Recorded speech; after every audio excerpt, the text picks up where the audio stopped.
Hello बच्चों, क्या हाल चाल। चलिए, तो आज हम लोग हमारा एक सब्जेक्ट है पेपर नंबर 4 टैक्सेशन, ठीक है। तो हम लोग वो पढ़ने जा रहे हैं। सर टैक्सेशन में तो टैक्स में तो हम दो पार्ट पढ़ते हैं सर। टैक्स में दो पार्ट पढ़ते हैं, कौन कौन से? एक तो हम पढ़ते हैं इनकम टैक्स, दूसरा हम पढ़ते हैं क्या? जीएसटी। तो जीएसटी की बातें हम अभी नहीं करेंगे, हम बाद में करेंगे। हम लोग बात कर रहे हैं आज इनकम टैक्स एक्ट की, ठीक है। अच्छा, तो जल्दी जल्दी से रिवाइज करते हैं सर। इनकम टैक्स किस पे इम्पोज होता है? मैम, इनकम पे इम्पोज होता है, इनकम पे इम्पोज होता है। ओके, अच्छा तो जल्दी से बताओ बच्चों, इनकम कमाने के कितने तरीके? इनकम कमाने के कितने तरीके? इनकम कमाने के कितने तरीके? मैम, पहला सैलरी, पहला सैलरी। हम सैलरी से हम कहीं जॉब कर लें, कहीं नौकरी कर लें और वहाँ से जो हमें रेम्यूनरेशन मिलता है उसको हम सैलरी बोलते हैं। जहाँ एम्प्लॉयर और एम्प्लॉय का रिलेशनशिप एग्जिस्ट करता है और नौकर और मालिक का रिलेशनशिप एग्जिस्ट करता है, और वहाँ पे जो हमें कंसिडरेशन के तौर पे जो भी मिलता है वो हमारा सैलरी कहलाता है। सर सैलरी में कौन कौन से सेक्शन कवर होंगे? मैम, सेक्शन 15 to 17 तक कवर होंगे, ठीक है। और दूसरा क्या तरीका है इनकम को अर्न करने का? मैम, दूसरा तरीका है हाउस प्रॉपर्टी का। हमारे पास पहला रास्ता है कि हम कहीं नौकरी कर लें और इनकम कमाएं। हमारे पास और भी रास्ते हैं इनकम कमाने के, जैसे हमारे पास कोई हाउस प्रॉपर्टी है, हम उस हाउस प्रॉपर्टी को क्या कर दें? लेट आउट कर दें, है ना। लेट आउट कर दे, रेंट पे दे दे, और जो रेंटल इनकम आएगी सर, वो रेंटल इनकम हमारी हमारी हाउस प्रॉपर्टी वाली हेड में टैक्सेबल हो जाएगी। तो यहाँ पे कितने सेक्शन कवर होंगे? सेक्शन 22 टू सेक्शन 27, ठीक है। अच्छा, तो इनकम कमाने का पहला तरीका सैलरी, दूसरा तरीका हाउस प्रॉपर्टी। चलिए, तीसरा तरीका क्या है? और कौन सा मोड है जिससे हम इनकम अर्न कर सकते हैं? Ma'am, PGBP, profit and gain from business and profession. Profit and gain from business and profession. तीसरा तरीका है हम कोई प्रोफेशनल डिग्री ले लेते हैं, जैसे advocate, chartered accountancy, company secretary, cost management accountant, है ना। या इन इंस्टीट्यूट के द्वारा हम डिग्री प्राप्त करके प्रैक्टिस कर सकते हैं, है ना। कोई भी प्रोफेशन में जा सकते हैं और उस प्रोफेशन के थ्रू इनकम अर्न कर सकते हैं। और बिजनेस कर सकते हैं सर, है ना। जैसे मैं आपको पढ़ा रही हूँ, क्लास दे रही हूँ, तो सर मेरी इनकम कहाँ जाएगी? प्रॉफिट पीजीबीपी में जाएगी, ठीक है। तो ये तरीका है हमारे पास। पीजीबीपी में कितने सेक्शन कवर होंगे? जल्दी से बताओ भाई, जल्दी से बताओ। सेक्शन 28 टू सेक्शन 44, ठीक है। ओके, चौथा कौन सा तरीका है? चौथा कौन सा तरीका है सर?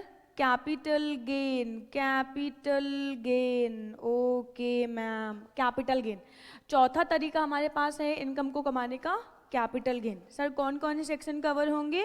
सेक्शन 45 टू सेक्शन 55 तक, ठीक है। और पांचवा तरीका कौन सा है, लास्ट तरीका कौन सा है हमारा इनकम को अर्न करने का? अदर सोर्सेज, अदर सोर्सेज, ठीक है सर। ओके मैम, तो आज की क्लास में हम किस चीज़ के बारे में बात करेंगे? कौन से हेड के बारे में बात करेंगे? कौन से टॉपिक के बारे में बात करेंगे सर? कैपिटल गेन, ठीक है सर। इनकम टैक्स के हम इनकम कमाने के 5 तरीके हैं, उनमें से हम कैपिटल गेन के बारे में आज की क्लास में बात करने के लिए जा रहे हैं। तो एक बार जल्दी से, हम क्या पढ़ रहे हैं? टैक्सेशन। टैक्सेशन में क्या पढ़ रहे हैं? Income tax. इनकम टैक्स किस पे इम्पोज होता है? इनकम पे। इनकम को कमाने के कितने तरीके? 5। कौन कौन से? Salary, house property, PGBP, capital gain and other sources. आज की क्लास में क्या पढ़ने वाले हैं? आज की क्लास में सर हम लोग पढ़ने वाले हैं कैपिटल गेन, है ना। ये चैप्टर पढ़ने वाले। मैम, हाँ मैम, एक बात बताइए, ये चैप्टर की वेटेज क्या होगी हमारे लिए? बेटा, कभी कभी ये चैप्टर आपको 4 मार्क्स में भी मिल जाता है, कभी 6 मार्क्स में भी मिल जाता है और कभी 8 मार्क्स में भी मिल जाता है। तो 4 to 8 मार्क्स में कह सकती हूँ कि 4 to 8 मार्क्स में आपको ये चैप्टर आपके एग्जाम में पूछा जा सकता है। कभी कभी 4 मार्क्स में आ जाता है छोटा क्वेश्चन, कभी कभी 6 मार्क्स में पूछते हैं, बड़ा क्वेश्चन आपको 8 मार्क्स में भी पूछ सकते हैं। तो 4 to 8 मार्क्स की इस चैप्टर की वेटेज होगी, ठीक है। आइए सर बात करते हैं। तो मैम ये कैपिटल गेन क्या है? मैम ये कैपिटल गेन क्या है? अच्छा चलिए सर बात करते हैं। कैपिटल गेन, सर ये कैपिटल गेन क्या है? बहुत ध्यान से सुनिएगा और बहुत अच्छे से समझिएगा कैपिटल गेन क्या है। मैं आपको बताऊंगी, जहां पे 4 इवेंट, मैं आपको कुछ 4 घटनाएं बताऊंगी। अगर ये 4 घटनाएं घटित होती है सर, तो सर वहां पे कैपिटल गेन होगा। आइए देखते हैं सर। सबसे पहली बात, अगर हमारे पास कोई कैपिटल एसेट है और उस कैपिटल एसेट का क्या हो जाता है? ट्रांसफर। हमारे पास कोई कैपिटल एसेट है और उस कैपिटल एसेट का क्या हो रहा है? ट्रांसफर हो रहा है। ट्रांसफर कब हो रहा है बेटे? प्रीवियस ईयर में हो रहा है, ठीक है। और क्यों हो रहा है? For consideration. समझिएगा सर, हम लोग बात कर रहे हैं कैपिटल गेन की। मैम ये कैपिटल गेन क्या है? मैं आपको बता रही हूँ, जहाँ पे ये 4 चीज़ें होंगी वहाँ पे कैपिटल गेन होगा। जहाँ पे ये 4 चीज़ें, ये 4 घटनाएं घटित हो रही होंगी, वहाँ पे कैपिटल गेन अराइज हो रहा होगा, ठीक है सर। क्या है ये 4 घटनाएं? आइए सर देखते हैं। सर सबसे पहली बात, कैपिटल एसेट। हमारे पास अगर कोई कैपिटल एसेट है और उस कैपिटल एसेट का ट्रांसफर हो रहा है, कहाँ, कब ट्रांसफर हो रहा है? प्रीवियस ईयर में ट्रांसफर हो रहा है। क्यों ट्रांसफर हो रहा है? For consideration.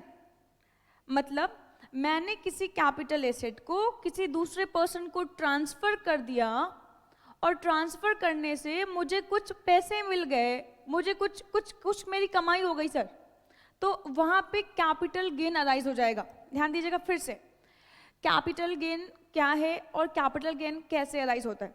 Sir capital gain, किसी भी कैपिटल एसेट को ट्रांसफर करने से अगर मुझे कोई मुनाफा होता है तो सर वो मुनाफा मेरा कैपिटल गेन कहलाता है। एक बार फिर से, अगर किसी भी कैपिटल एसेट को मैं ट्रांसफर करती हूं और ट्रांसफर करने से मुझे कोई मुनाफा होता है तो वो मुनाफा ही तो कैपिटल गेन है सर, है ना। तो अब बात आती है, ओके मैम ठीक है, आपने ये कहा कि अगर कोई कैपिटल एसेट है उसको ट्रांसफर कर दो और ट्रांसफर करने पे आपको पैसे मिलते हैं और वहाँ पे कुछ प्रॉफिट होता है, तो वही प्रॉफिट हमारा कैपिटल प्रॉफिट कहलाता है, कैपिटल गेन कहलाता है। ओके, तो अब हमारे पास सबसे पहला क्वेश्चन बच्चों का आता है, ma'am what is the meaning of capital asset? ठीक है, हमें समझ में आ गया कि अगर किसी भी कैपिटल एसेट को हम ट्रांसफर कर देंगे तो ट्रांसफर करने से अगर हमें कुछ मुनाफा होता है तो वही मुनाफा कैपिटल गेन है सर। तो मैम अब हमारा क्वेश्चन है कि जल्दी से बताओ कि ये कैपिटल एसेट क्या है? ये कैपिटल एसेट क्या है? सर आइए बात करते हैं। आपके पास मेरी बुक तो है ही, है ना। चलिए सर, तो बुक पे आ जाइए और सर टॉपिक क्वेश्चन नंबर 8 पे आइए जल्दी से।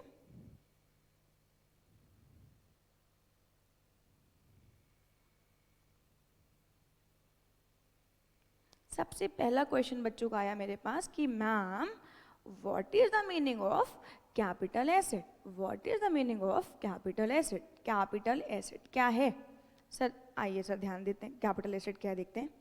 सर इनकम टैक्स के सेक्शन 2 सब सेक्शन 14 में डिफाइन किया गया है कि कैपिटल एसेट क्या है। सर क्या डिफाइन किया मैम? क्या डिफाइन किया इनकम टैक्स ने? क्या है कैपिटल एसेट? इनकम टैक्स ने कहा कि capital asset includes all the assets. Capital asset includes all the asset except for. Capital asset includes all the assets. सभी की सभी एसेट्स जो भी आपके पास हैं वो सब की सब क्या कहलाएंगी सर? कैपिटल एसेट कहलाएंगी, एक्सेप्ट फॉर। एक बार फिर से, मैं क्या पढ़ रही हूँ? Capital gain. कैपिटल गेन कब अराइज होगा? जब किसी भी कैपिटल एसेट को ट्रांसफर करते हैं प्रीवियस ईयर फॉर कंसीडरेशन, तो जो हमें प्राप्त होता है सर, अगर हमें मुनाफा प्राप्त होता है, कोई गेन मिलता है, तो सर वही गेन हमारा कैपिटल गेन कहलाता है। तो सर अब हमारे पास क्वेश्चन अराइज हुआ, what is the meaning of capital asset? तो इनकम टैक्स के सेक्शन 2 सब सेक्शन 14 में डिफाइन किया गया कैपिटल एसेट को, और क्या कहा गया? Capital assets includes all the assets excluding 4। 4 चीजें कैपिटल एसेट के दायरे में नहीं आएंगी, बाकी सभी की सभी एसेट जो आपके पास है वो आपकी कैपिटल एसेट कहलाएंगी। ठीक है सर, अब वो 4 चीजें क्या है ये समझ लेते हैं जल्दी से कि कौन सी ऐसी 4 चीजें हैं जो कैपिटल एसेट नहीं है। वाह मैम कितना आसान है ये, कि capital asset includes all the asset. 4 याद रखो, ये 4 जो होंगी ना, ये 4 कैपिटल एसेट के दायरे में नहीं आएंगी, बाकी जितनी भी एसेट्स हैं वो क्या है? कैपिटल एसेट है। तो इन 4 को मुझे याद रखना है। ठीक है सर, इन 4 को याद रखना है। आइए देखते हैं क्या कहता है। ओके, तो क्या कह रहे हैं यहाँ पे कह रहे हैं capital asset includes all asset, all the assets but the following shall not be considered to be capital asset। कुछ चीजें हैं जो कैपिटल एसेट की कैटेगरी में नहीं आएंगी। नीचे कुछ चीजों में 4 चीजें ही हैं। ठीक है सर, मैंने पहले बता दिया आपको। ओके, पहला क्या? Any stock in trade. Sir कोई भी स्टॉक इन ट्रेड जो होगा, वो कैपिटल एसेट के दायरे में नहीं आएगा, ठीक है सर, स्टॉक इन ट्रेड ध्यान दीजिएगा, स्टॉक इन ट्रेड है हमारे पास, तो इसका मतलब है हम प्रॉफिट एंड लॉस अकाउंट बना रहे होंगे ना। और प्रॉफिट एंड लॉस अकाउंट कौन सी हेड में बनता है सर? मैं आपको पढ़ा चुकी हूँ और मैं आपको बता चुकी हूँ। प्रॉफिट एंड लॉस अकाउंट कौन सी हेड में बनता है? पीजीबीपी में बनता है, सेक्शन 28 सेक्शन में हमने आपसे बात की थी इस चीज की। ठीक है सर, तो stock in trade for example, ध्यान दीजिएगा, एग्जाम्पल देखते हैं। जैसे मेरे पास एक घर है जिसमें मैं रह रही हूं, मैं अगर इस घर को ट्रांसफर करती हूं, मान लो फॉर एग्जाम्पल मैंने पिछले साल 1 करोड़ का घर परचेज किया और इस साल अभी 6-7-8 महीने बाद मैंने उसको बेच दिया 1 करोड़ 20 लाख में। सर मुझे 20 लाख का मुनाफा हो गया, तो ये क्या है? जल्दी से बताओ। ये कैपिटल गेन है, लेकिन दूसरा एग्जाम्पल देखते हैं। अगर मैं मान लो मैं प्रॉपर्टी डीलर हूं सर, और मेरे पास बहुत सारी प्रॉपर्टी है, मैं अपार्टमेंट्स बनाती हूँ, विलास बनाती हूँ, और मेरे पास बहुत सारी प्रॉपर्टी है, बहुत सारे अपार्टमेंट्स हैं जो मैंने बना के रखे, बहुत सारे घर हैं जो मैंने बना के रखे हैं, कंस्ट्रक्ट करके रखे हुए हैं, और अब मैं बस ग्राहक देख रही हूँ कि भाई कोई आके परचेज कर लो।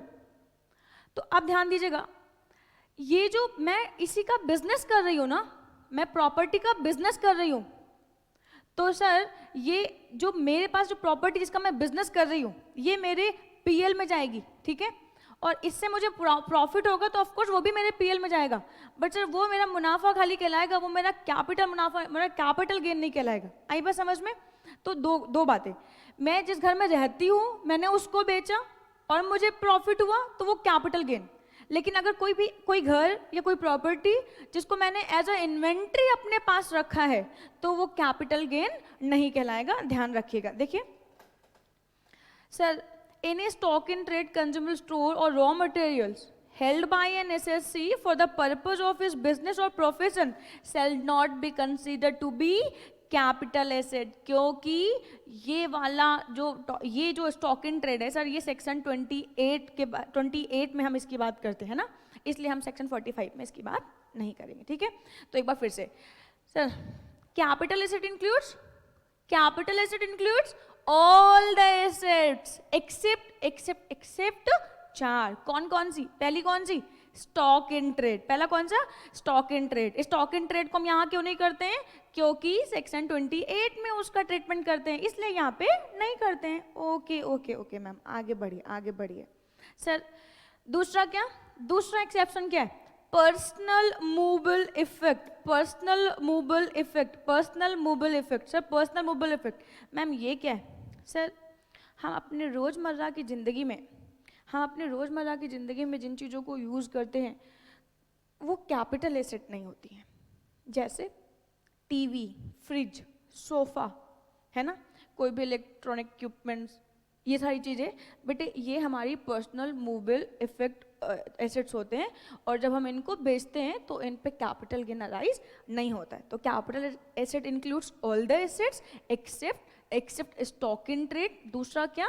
Personal movable effect. Personal movable effect वो एसेट्स जिनको हम अपने रोज़मर्रा की ज़िंदगी में यूज़ करते हैं, वो एसेट्स हमारी कैपिटल एसेट की कैटेगरी में नहीं आएंगी, और अगर हम उनको ट्रांसफ़र करते हैं सर तो उन पे हमें कभी भी कैपिटल गेन अराइज नहीं होगा। बोलो आई बात समझ में? पक्का पक्का?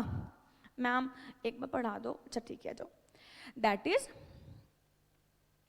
movable items of personal use like household furniture, utensils, TV, fridge, sofa, personal motor car, etc. shall not be considered to be capital asset and no gain or loss shall be computed on their sale. ठीक है sir, तो हम उनका treatment यहाँ पे नहीं करेंगे। जो रोजमर्रा की जिंदगी में यूज होती हैं वो हमारी कैपिटल एसेट की कैटेगरी में नहीं आती हैं। ठीक है सर, ध्यान रखिएगा।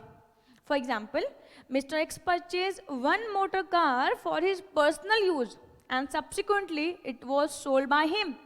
In this case, it will not be considered to be capital asset. ठीक है सर, मतलब मैम जो हमारे पर्सनल मूवेबल इफेक्ट हैं उनके ऊपर कैपिटल गेन कभी भी अराइज नहीं होता। बट इसके बारे में अभी हम एक बात आगे करेंगे। ठीक है सर, इसके बारे में अभी हम आगे एक बात करने वाले हैं। ठीक है, तो बहुत ध्यान से, यहाँ पे मैंने एक स्टार लगा दिया, अभी हम इसके बारे में आगे बात करेंगे। ठीक है सर, अभी हम इसके बारे में आगे बात करेंगे। ठीक है, तो ध्यान रखिएगा। ओके मैम, तो पहला का capital asset includes what? Capital asset includes all the asset except पहले जल्दी से बताओ पहला कौन सा? जल्दी से बताओ पहला कौन सा? Stock in trade. दूसरा कौन सा? Personal movable effect. Personal movable effect जल्दी से एग्जाम्पल बताओ। Furniture, sofa, AC, TV, fridge, etcetera etcetera, है ना। बट इस सेकंड पॉइंट के कुछ एक्सेप्शंस हैं मैम। एक्सेप्शंस है मतलब अब यहाँ पे कुछ पॉइंट्स हैं, कुछ चीज़ें हैं, वो इसके एक्सेप्शन है। इसका मतलब वो कैपिटल एसेट होंगे। आपको लगेगा कि ये मूवेबल इफेक्ट है, पर्सनल इफेक्ट है, इस पे आपको लगेगा कि पर्सनल इफेक्ट है, बट फिर भी सर ये क्या कहलाएंगी? कैपिटल एसेट की कैटेगरी में आ जाएंगी। और अगर ये कैपिटल एसेट की कैटेगरी में आएंगी तो सर इस पे कैपिटल गेन अराइज होगा। बोलो आई बात समझ में? पक्का पक्का? आइए से देखते हैं क्या एक्सेप्शन है। ओके, पर्सनल मूवेबल इफेक्ट पे कभी भी कैपिटल गेन अराइज नहीं होगा। क्यों नहीं होगा? क्योंकि ये कैपिटल एसेट की कैटेगरी में नहीं आती। और मैंने आपको बताया कैपिटल गेन को अराइज होने के लिए कैपिटल एसेट का transfer in previous year for consideration होना जरूरी है। हम पढ़ रहे हैं what is the meaning of capital asset. Capital asset includes stock in trade, capital asset includes all the asset except stock in trade, personal movable effect and sir personal movable effect के exceptions कर लें फिर and करेंगे। Okay, कौन कौन से exceptions है? पहला है ज्वेलरी। आप अपने रोज़मर्रा की ज़िंदगी में बहुत सारे, लाइक आप रिंग वेयर करते हो, या रिंग्स एंड बहुत सारी चीज़ें आप पहनते हो। सर ज्वेलरी, अगर आप ज्वेलरी को कभी भी सेल करेंगे, बेचेंगे, ट्रांसफ़र करेंगे, सर इस पे हमेशा कैपिटल गेन अराइज होगा। ठीक है, ये इसको हम अपनी रोज़मर्रा की ज़िंदगी में भी यूज़ करते हैं, फिर भी बेटा इसके ऊपर कैपिटल गेन अराइज होता है। ये कैपिटल एसेट की कैटेगरी में आती है। ये है तो पर्सनल मूवेबल इफेक्ट, बट इसके ऊपर कैपिटल गेन अराइज होगा। बोलो आई बात समझ में? दूसरा क्या? आर्कियोलॉजिकल कलेक्शंस, कुछ पुराने कलेक्शंस हो गए, या कुछ ऐसी चीज़ें जो बहुत रेयरली मिलती हैं ना, तो ये कलेक्शंस भी लाइक हम अपने घर में बहुत सजा के रखते हैं, है ना, और डेकोर करके रखते हैं। सर जब भी हम इनको बेचते हैं तो इनके ऊपर हमेशा कैपिटल गेन अराइज होगा। ये हमेशा कैपिटल एसेट की कैटेगरी में आएंगी। ठीक है, ड्राइंग, सर ड्राइंग, पेंटिंग्स, ये सर ये हम अपने घर में सजा के इसको डेकोर करके हमेशा रखते हैं। रोज हमारी दीवारों पे लगी हुई है, और कोई महंगी पेंटिंग्स हमने बेच दिया, किसी को पसंद आ गई, किसी ने कहा मैं ये पेंटिंग परचेज करूँगा और हमें उस पर मुनाफा हो गया। लॉ कहता है पेंट ड्राइंग्स एंड पेंटिंग्स ये हमेशा कैपिटल एसेट की कैटेगरी में आएंगी, ठीक है, sculptures and any other work of art, ठीक है। तो ये क्या है, capital asset includes all the asset except stock in trade. दूसरा क्या है, personal mobile effect. Personal mobile effect के कुछ एक्सेप्शंस हैं, इसका मतलब है जो एक्सेप्शन केसेस हैं वो हमेशा कैपिटल एसेट मानी जाएंगी और उन पे हमेशा कैपिटल गेन अराइज होगा। बोलो आई बात समझ में? पक्का पक्का आई बात समझ में? जी सर। आइए आगे बढ़ते हैं। Ma'am jewellery includes what? Jewellery includes ornaments made of gold, silver, platinum or any other precious metal or any alloy containing one of more of such precious metals, ठीक है। जैसे अष्ट धातु, तो यहाँ पे ये अष्ट धातु मतलब कई सारे धातुओं का मिक्सचर, ठीक है। ओके, प्रेसियस और semi precious stones held in any manner, जैसे मोती वगैरह ये सारी चीज़ें, तो ये हमारे ज्वेलरी की कैटेगरी में आ जाएंगे। मैम जो गोल्ड एंड सिल्वर के जो भी ऑर्नामेंट्स होंगे वो हमारे कैपिटल एसेट की कैटेगरी में आएंगे। हाँ जी बिल्कुल। ओके मैम एक बात बताइए, जो सिल्वर यूटेंसिल्स हैं, चांदी के बर्तन, मैम क्या ये भी कैपिटल एसेट होंगे? इस पे एक केस था बेटा, ध्यान दीजिएगा। जो सिल्वर क्या हुआ था, एक केस हुआ हमारे पास, इस केस में बताया गया सिल्वर यूटेंसिल जो है, चांदी के बर्तन जो है, बहुत सारे लोग आज भी चांदी के बर्तनों को यूज़ करते हैं अपने घरों में खाना खाने के लिए, है ना, दूध पीने के लिए एंड जो भी है ना, इन चीज़ों के लिए। जैसे अभी मुकेश अंबानी की बेटी की शादी हुई, वहाँ पे उन्होंने सबको चांदी के बर्तन में खिलाया, तो चांदी के बर्तन फिर मान लो सेल कर दिए, तो उस पर अगर कोई मुनाफा हुआ तो क्या उस पर कैपिटल गेन अराइज होगा? नहीं। लॉ ने कहा जो यूटेंसिल्स हैं, चांदी के बर्तन हैं, वो ऑफ कोर्स वो क्या है, वो पर्सनल मोबाइल इफेक्ट ही है और वो कभी भी कैपिटल एसेट की कैटेगरी में नहीं आएगी और हम उस पर कभी भी कैपिटल गेन आपसे नहीं लेंगे, ठीक है सर। तो यहाँ पे ये बात लिखी हुई है, आप एक बार ये पैरा रीड कर लीजिएगा, सिल्वर यूटेंसिल्स पे कभी भी कैपिटल गेन अराइज नहीं होगा, ठीक है। ओके, तो एक और क्वेश्चन है मैम, गोल्ड और सिल्वर कॉइन्स पे क्या कैपिटल गेन अराइज होगा? बिल्कुल, गोल्ड और सिल्वर कॉइन्स पे बिल्कुल कैपिटल गेन अराइज होगा। अगर हम इनको बेचते हैं तो बेचने पे क्या होगा, कैपिटल गेन अराइज होगा। ध्यान से सुनिएगा, राजा हेमंत सिंह का केस था ये। हेमंत सिंह के पास बहुत सारे चांदी के और सोने के सिक्के थे और जब भी उनके घर में पूजा होती थी तो वो सारे चांदी के और सोने के सिक्के निकाले जाते थे, प्रॉपर उनकी पूजा होती थी एंड फिर से वो अंदर रख दिए जाते थे। फिर एक टाइम पीरियड पे उन्होंने क्या किया, उसको बेच दिया और बेचने से उनको कुछ मुनाफा हुआ। तो जब इनकम टैक्स डिपार्टमेंट ने उसको टैक्सेबल करवाया तो उन्होंने टैक्स देने से मना कर दिया। उन्होंने बोला नहीं नहीं, ये तो पर्सनल मोबाइल इफेक्ट है भाई, हम तो हर पूजा में इसको निकालते हैं और आए दिन पूजा होती रहती है, हम तो हर पूजा में इसको निकालते हैं और रख देते हैं अंदर, ठीक है, तो ये पर्सनल मोबाइल इफेक्ट है। तो लॉ ने कहा नहीं नहीं, ये पर्सनल मोबाइल इफेक्ट नहीं है और गोल्ड और सिल्वर कॉइन पे हमेशा हमेशा हमेशा कैपिटल गेन अराइज होगा, ठीक है, ध्यान दीजिएगा। ओके, कहाँ पे लिखा हुआ है मैम? यहाँ पे लिखा हुआ है, the supreme court decided the case against the SSC according to it these articles did not constitute personal mobile effect और इस पे कैपिटल गेन अराइज हो जाएगा, ठीक है। तो एक बात ध्यान समझिएगा। ओके, फिर से एक बार, कैपिटल एसेट का मतलब क्या? Capital asset includes all the asset except पहला बताओ स्टॉक इन ट्रेड, दूसरा बताओ personal mobile effect. Personal mobile effect के एक्सेप्शंस कौन कौन से हैं? Jewellery, archaeological collections, drawings, paintings, है ना, any other work of art, ये सभी चीज़ें हो जाएंगी इसके एक्सेप्शंस। मतलब अगर इसको हम ट्रांसफर करते हैं तो हमेशा इस पे कैपिटल गेन अराइज होगा, ठीक है सर। फिर इस पे दो केसेस हुए। पहले में कहा गया कि क्या चांदी के बर्तन जो रोज़मर्रा की ज़िंदगी में अपने यूज़ करते हैं या हम रखते हैं, मेहमानों के आने पे निकालते हैं, या हमेशा से रखे हुए हैं, अगर हम उनको बेचते हैं तो क्या उन पे कैपिटल गेन अराइज होगा? यस, लॉ ने कहा कि ये नो चांदी के बर्तन को हम जब बेचते हैं चांदी के बर्तन को, जब हम बेचेंगे, ठीक है, तो सर चांदी के बर्तन पे कभी भी कैपिटल गेन अराइज नहीं होगा। चांदी के बर्तन पे कभी भी कैपिटल गेन अराइज नहीं होगा, क्योंकि ये पर्सनल मोबाइल इफेक्ट मानी जाएगी, ठीक है। चांदी के बर्तन को बेचने पे अगर हमें कोई मुनाफा होता है तो उस पर कैपिटल गेन अराइज नहीं होगा। क्यों नहीं होगा, जल्दी से बताओ। क्योंकि लॉ ने, कोर्ट ने इसको क्या माना, पर्सनल मोबाइल इफेक्ट माना, ठीक है सर। ओके, फिर दूसरा क्या गोल्ड और सिल्वर कॉइन्स को बेचने पे कैपिटल गेन अराइज होगा? ऑफ कोर्स मैम, हाँ अराइज होगा भाई, अराइज होगा, ठीक है।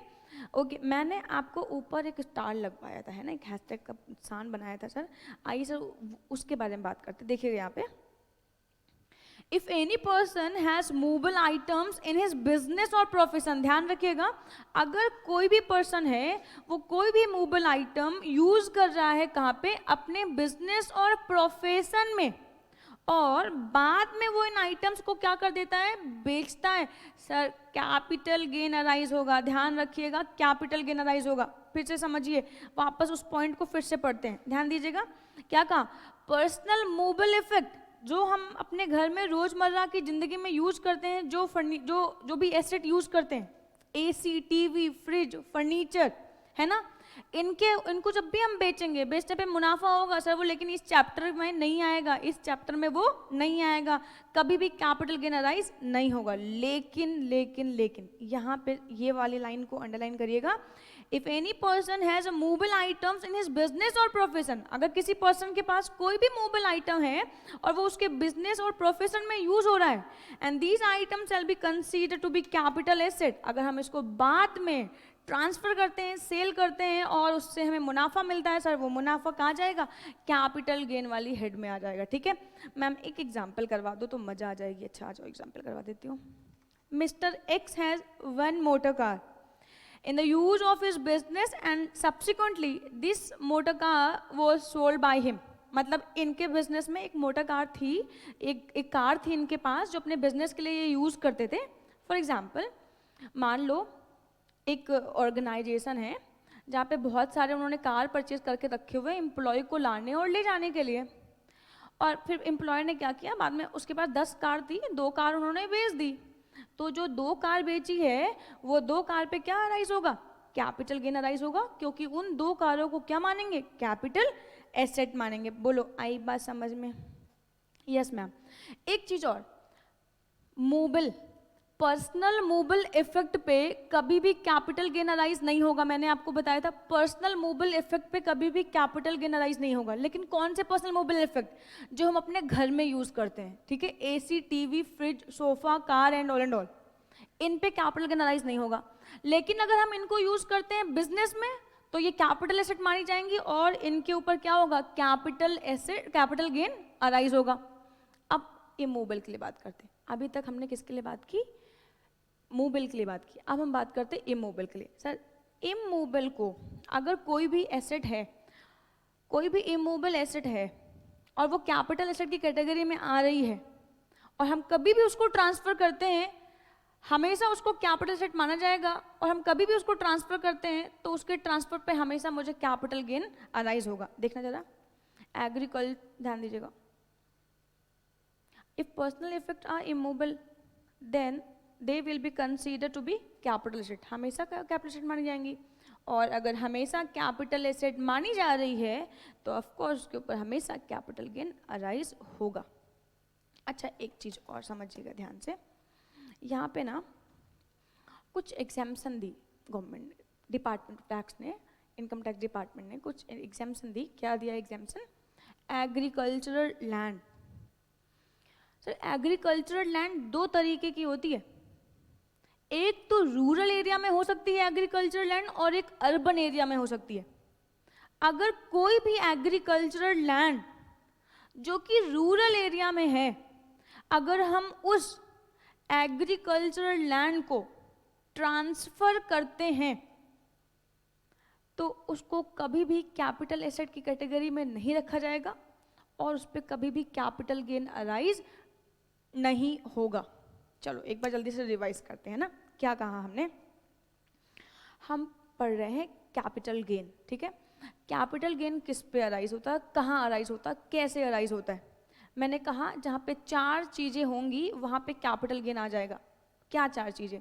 मैंने कहा अगर कोई भी कैपिटल एसेट का ट्रांसफर होता है इन प्रीवियस ईयर फॉर कंसिडरेशन, तो जो भी हमें मिला सर वो क्या कहलाएगा? वो कैपिटल गेन वाले चैप्टर में आ जाएगा। अगर लॉस हुआ तो कैपिटल लॉस कहलाएगा, और अगर मुनाफा हुआ तो वो कैपिटल गेन कहलाएगा। तो यहीं से पहला क्वेश्चन अराइज हुआ था, what is the meaning of capital asset? Capital asset क्या है? कैपिटल एसेट, तो कैपिटल एसेट की जल्दी से बताओ डेफिनेशन कहाँ लिखी है? पीछे जाओ, वापस जाओ, वापस जाओ, सेक्शन 2 सबसेक्शन 14 में लिखी हुई है। क्या लिखा हुआ है? Capital asset includes all the assets, all the assets excluding 4, excluding 4। क्या क्या? पहला क्या? पहला stock in trade. Sir stock in trade को कभी भी हम कैपिटल एसेट की कैटेगरी में नहीं रखेंगे, और जो चीज कैपिटल एसेट नहीं है सर उसके ट्रांसफर पे कैपिटल गेन नहीं है। बोलो आई बात समझ में? कहाँ रखेंगे? अच्छा ये भी जल्दी से बता दो, सेक्शन 28 चार्जिंग सेक्शन सर वहाँ लेके जाएंगे। ठीक है सर? ओके ठीक है, एक बार okay. Capital asset includes all the asset except what? Except what? Except stock in trade, stock in trade. दूसरा क्या था? Personal movable effect. Personal movable effect कौन कौन से? AC, TV, fridge, sofa, furniture and all. ये चीजें क्या है बेटे? Personal movable effect. इनको कभी भी ट्रांसफर करेंगे तो कैपिटल गेन अराइज नहीं होगा। ओके मैम, इसके कुछ एक्सेप्शंस हैं। कौन कौन से एक्सेप्शंस हैं? मुझे तो याद नहीं, जल्दी से बताओ कौन कौन से। पहला ज्वेलरी, आर्कोलॉजिकल कलेक्शन है ना, sculpture, drawings, paintings, any other work of art. अगर ये चीजें हैं तो ये चीजें हमेशा कैपिटल एसेट की कैटेगरी में आएंगी और हमेशा इस पे कैपिटल गेन अराइज होगा। बोलो इतनी बातें आती समझ में? Yes ma'am. फिर मैंने ऊपर एक स्टार लगवाया था, उसका मीनिंग कोई भी मूवेबल प्रॉपर्टी जिस पे पर्सनल इफेक्ट है वो कभी भी कैपिटल एसेट की कैटेगरी में नहीं आएगी और उस पर कैपिटल गेन अराइज नहीं होगा। लेकिन अगर कोई भी कैपिटल एसेट है जो हमारे बिजनेस में यूज़ हो रही है, जो हमारे बिजनेस में यूज़ हो रही है, और अगर हम उसको ट्रांसफ़र करते हैं तो हमेशा उस पर कैपिटल गेन अराइज होगा। अगर कोई क्या मूवेबल प्रॉपर्टी है, अगर कोई इमूवेबल प्रॉपर्टी है तो इमूवेबल प्रॉपर्टी को सर हम कभी भी ट्रांसफर करेंगे तो वो क्या कहलाएगा? कैपिटल गेन की कैटेगरी में आएगी और कैपिटल एसेट की कैटेगरी में आएगी और कैपिटल गेन अराइज होगा। इतनी बातें आती समझ में? अच्छा, सिल्वर यूटेंसिल्स, चांदी के बर्तन पे कभी भी कैपिटल गेन अराइज नहीं होगा। क्यों नहीं होगा? क्योंकि मैम वो कैपिटल एसेट की कैटेगरी में नहीं आती। सिल्वर एंड गोल्ड कॉइन्स, क्या लगता है इनके ऊपर कैपिटल गेन अराइज होता है? बिल्कुल अराइज होता है, ये कैपिटल एसेट की कैटेगरी में आती हैं।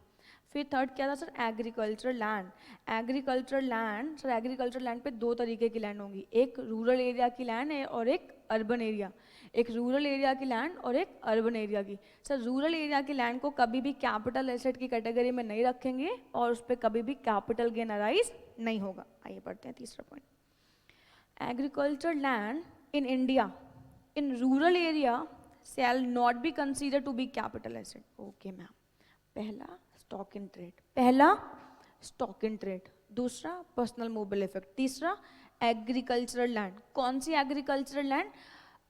रूरल एरिया की। अगर कोई भी रूरल एरिया की लैंड है तो सर रूरल एरिया की लैंड को कभी भी कैपिटल एसेट की कैटेगरी में नहीं रखते हैं, और अगर ये कैपिटल एसेट नहीं तो इस पर कैपिटल गेन नहीं। बोलो इतनी बातें आती समझ में? If the land is in the urban area, it will be considered to be capital asset. अच्छा, एक चीज और बतानी है आपको। जैसे हमारे इंडिया में 2 पार्ट हैं, एक रूरल और एक अर्बन, वैसे आउटसाइड इंडिया अमेरिका की बात करते हैं सर, वहाँ पे भी तो रूरल और अर्बन एरिया होते होंगे। मान लो हमारे पास, मतलब अब मेरे पास मान लो कोई लैंड है अमेरिका में, लेकिन अमेरिका में भी वो रूरल एरिया में, तो क्या लगता है उस पर टैक्स लगेगा या नहीं लगेगा? सर समझिएगा, यहाँ पे लिखा हुआ है एक छोटा सा शब्द, एग्रीकल्चरल लैंड इन इंडिया। तो इसका मतलब क्या है? अगर कोई भी रूरल एरिया में एग्रीकल्चरल लैंड है, और वो इंडिया की बात कर रहे हैं, इंडिया में रूरल एरिया में कोई भी एग्रीकल्चरल लैंड है, इंडिया में रूरल एरिया में कोई भी एग्रीकल्चरल लैंड है, अगर हम उसको ट्रांसफर करते हैं तो सर वो कभी भी कैपिटल एसेट नहीं होती, इसलिए उस पर कभी भी कैपिटल गेन अराइज नहीं होगा। लेकिन अगर आउटसाइड इंडिया किसी कंट्री में, वहाँ के रूरल एरिया में मेरे पास कोई एग्रीकल्चरल लैंड है, ऑफ कोर्स अगर मैं उसको बेचूंगी तो कैपिटल गेन अराइज होगा, वो कैपिटल एसेट ट्रेड की जाएगी, क्योंकि यहाँ पे जो एग्जाम्पशन है वो सिर्फ इंडिया की रूरल एरिया की एग्रीकल्चर लैंड के लिए है, आउटसाइड इंडिया के लिए नहीं है। अगर यहाँ इंडिया ना लिखा होता तो हर जगह की रूरल एरिया के लिए होता, और अगर इंडिया लिखा हुआ है तो सिर्फ और सिर्फ इंडिया की रूरल एरिया की बात कर रहे हैं। ठीक है सर, ध्यान रखिएगा। आइए, for example mister x has agriculture land in rural area which was purchased by him for rupees 5 lakh and it was sold by him 11 lakh. In this case capital gain shall not be computed. क्यों नहीं? क्योंकि rural area की land है। ठीक है, rural area की land को कभी भी कैपिटल एसेट नहीं मानते, और कैपिटल एसेट नहीं मानेंगे तो कैपिटल गेन अराइज नहीं होगा। बोलो, आई बात समझ में? Ma'am, what is the meaning of rural area? Good question. What is the meaning of rural area? बिल्कुल सही बात है। रूरल एरिया क्या है भाई? हमने ये तो बता दिया अर्बन एरिया और रूरल एरिया में होगी, तो अर्बन एरिया की एग्रीकल्चर लैंड को कैपिटल एसेट मानेंगे और कैपिटल गेन अराइज होगा, और रूरल एरिया की लैंड को कैपिटल एसेट नहीं मानेंगे और कैपिटल गेन अराइज नहीं होगा। रूरल एरिया का मतलब क्या? सर समझिएगा ध्यान से। अगर यहाँ पे डिफाइन करके रखा हुआ है, देखिएगा, कोई सिटी टाउन है ना, कोई भी सिटी है, अगर उस सिटी की population more than 10,000 but not exceeding 1 lakh, मतलब कोई सिटी टाउन है जहाँ की पॉपुलेशन मोर देन कितनी है? 10,000, बट अप टू कितनी है? 1 लाख। तो सर इस एरिया से आप 2 किलोमीटर आगे चले जाइए। 2 किलोमीटर आगे आने पे जो भी एरिया होगा वो सारा एरिया क्या कहलाएगा? रूरल एरिया कहलाएगा। मतलब कोई भी जगह, कोई भी प्लेस जहाँ की population more than 10,000 but up to 1 lakh है, कोई भी ऐसा प्लेस जहाँ की population more than 10,000 but up to 1 lakh है, इस एरिया से आप 2 किलोमीटर आगे चले जाइए, जहाँ पे लिखा होता ना आप सेवा समाप्त या सीमा समाप्त, सर वहाँ से 2 किलोमीटर आगे चले जाइए, और 2 किलोमीटर चलने के बाद जो भी एरिया आएगा वो क्या कहलाएगा? आपका रूरल एरिया कहलाएगा। ठीक है, अच्छा आगे बढ़ते हैं। अच्छा फिर क्या कहते हैं? अगर मान लीजिए मैम कहीं हम ऐसी जगह जहाँ की पॉपुलेशन मोर देन 1 लाख है, तो लॉ ने कहा अगर कोई भी ऐसी जगह है जहाँ की पॉपुलेशन मोर देन 1 लाख है, मोर देन कितनी है? मोर देन 1 लाख है, बट अप टू कितना है? 10 लाख है, तो यहां से कितने किलोमीटर चले जाएंगे आप सर? 6 किलोमीटर। इस प्लेस की सीमा रेखा से जब हम 6 किलोमीटर आगे निकल जाते हैं तो जो भी एरिया आएगा वो क्या कहलाएगा? रूरल एरिया कहलाएगा। और मान लीजिए कोई ऐसी जगह है जहाँ की पॉपुलेशन मोर देन 10 लाख है, तो उस प्लेस का जो एंडिंग पॉइंट है वहां से हम 8 किलोमीटर आगे चले जाएं, और 8 किलोमीटर आगे जाने के बाद जो भी एरिया आएगा वो एरिया क्या कहलाएगा? रूरल एरिया कहलाएगा। बोलो आई बात समझ में? एक बार जल्दी से इसको रीड करते हैं फिर हम आगे बढ़ जाएंगे। ठीक है सर, आगे बढ़ जाएंगे। आइए, okay. Land in rural area shall be considered to be urban land in the following cases. If rural area is within the distance of 2 km from the limit of urban area having population more than 10,000 but not exceeding 1 lakh, मतलब वही चीज़, अगर किसी जगह की population है more than 10,000 but up to 1 lakh, और वहाँ से हम कितने किलोमीटर चले गए? 2 किलोमीटर आगे चले गए, तो सर जो भी एरिया आएगा वो क्या कहलाएगा? रूरल। किसी जगह की population more than 1 lakh but up to 10 lakh है, और वहाँ से कितने किलोमीटर आगे चले गए? 4 किलोमीटर, तो जो भी एरिया आएगा वो क्या कहलाएगा? Rural area. और किसी जगह की पॉपुलेशन कितनी है? मोर देन 10 लाख, और उस सिटी से, उस जगह से, उस अर्बन एरिया से अगर हम 8 किलोमीटर आगे चले गए तो जो भी एरिया आएगा वो क्या कहलाएगा? रूरल एरिया कहलाएगा। ठीक है, ओके एक बार जल्दी से हम क्या बात कर रहे थे, वापस फिर से रिवाइज करते हैं। हम पढ़ रहे थे कैपिटल गेन। कैपिटल गेन किस पे अराइज होता है, कैपिटल गेन कब अराइज होता है, किस तरह अराइज होता है, किस पे अराइज होता है। तो मैंने कहा 4 घटनाएं याद रखेंगे। अगर किसी भी कैपिटल एसेट का, अगर किसी भी कैपिटल एसेट का ट्रांसफर होता है, कैपिटल एसेट, पहला पॉइंट क्या है, कैपिटल एसेट, कैपिटल एसेट, दूसरा क्या, ट्रांसफर, तीसरा क्या, इन प्रीवियस ईयर, चौथा क्या, फॉर कंसिडरेशन। अगर किसी भी कैपिटल एसेट का ट्रांसफर होता है इन प्रीवियस ईयर फॉर कंसिडरेशन, तो सर जो भी आएगा वो कौन से खाते में जाएगा, सेक्शन 45 में जाएगा। बोलो आई बात समझ में, सेक्शन 45 में जाएगा। हालांकि अभी मैंने सेक्शन के बारे में बात नहीं की है ना, अभी हमने सेक्शन के बारे में बात नहीं की है, बट ऐसे ही कर लिया अभी यहाँ पे। ओके अभी हम बात करेंगे बहुत विस्तार से सेक्शन 45 के बारे में। ओके तो समझिएगा, तो ये 4 चीज़ें होंगी, ये 4 चीज़ें होंगी तो हमें क्या राइज होगा, कैपिटल गेन या कैपिटल लॉस, वो चार्जिंग सेक्शन होगा 45 इसका। ओके तो सर हमारे पास सबसे पहला ही क्वेश्चन क्या आता है, what is the meaning of capital asset. तो capital asset includes what, capital asset includes all the asset except कितने, 4। पहला कौन सा, स्टॉक इन ट्रेड। दूसरा कौन सा, जल्दी से बताओ, दूसरा कौन सा, personal mobile effect. Personal mobile effect के एक्सेप्शंस बताओ, एक्सेप्शंस बताओ, कौन कौन से एक्सेप्शन। पहला कौन सा, jewellery, archaeological collection, drawings, paintings, है ना, any other work of art, ठीक है, ये सभी चीजें कैपिटल एसेट मानी जाएंगी, ठीक है। तीसरा क्या बताया था, एग्रीकल्चरल लैंड। कौन सी एग्रीकल्चरल लैंड, मैम इंडिया में कोई भी रूरल एरिया की एग्रीकल्चरल लैंड। रूरल एरिया का मतलब पता चल गया, यस मैम, आगे बढ़ जाओ सर।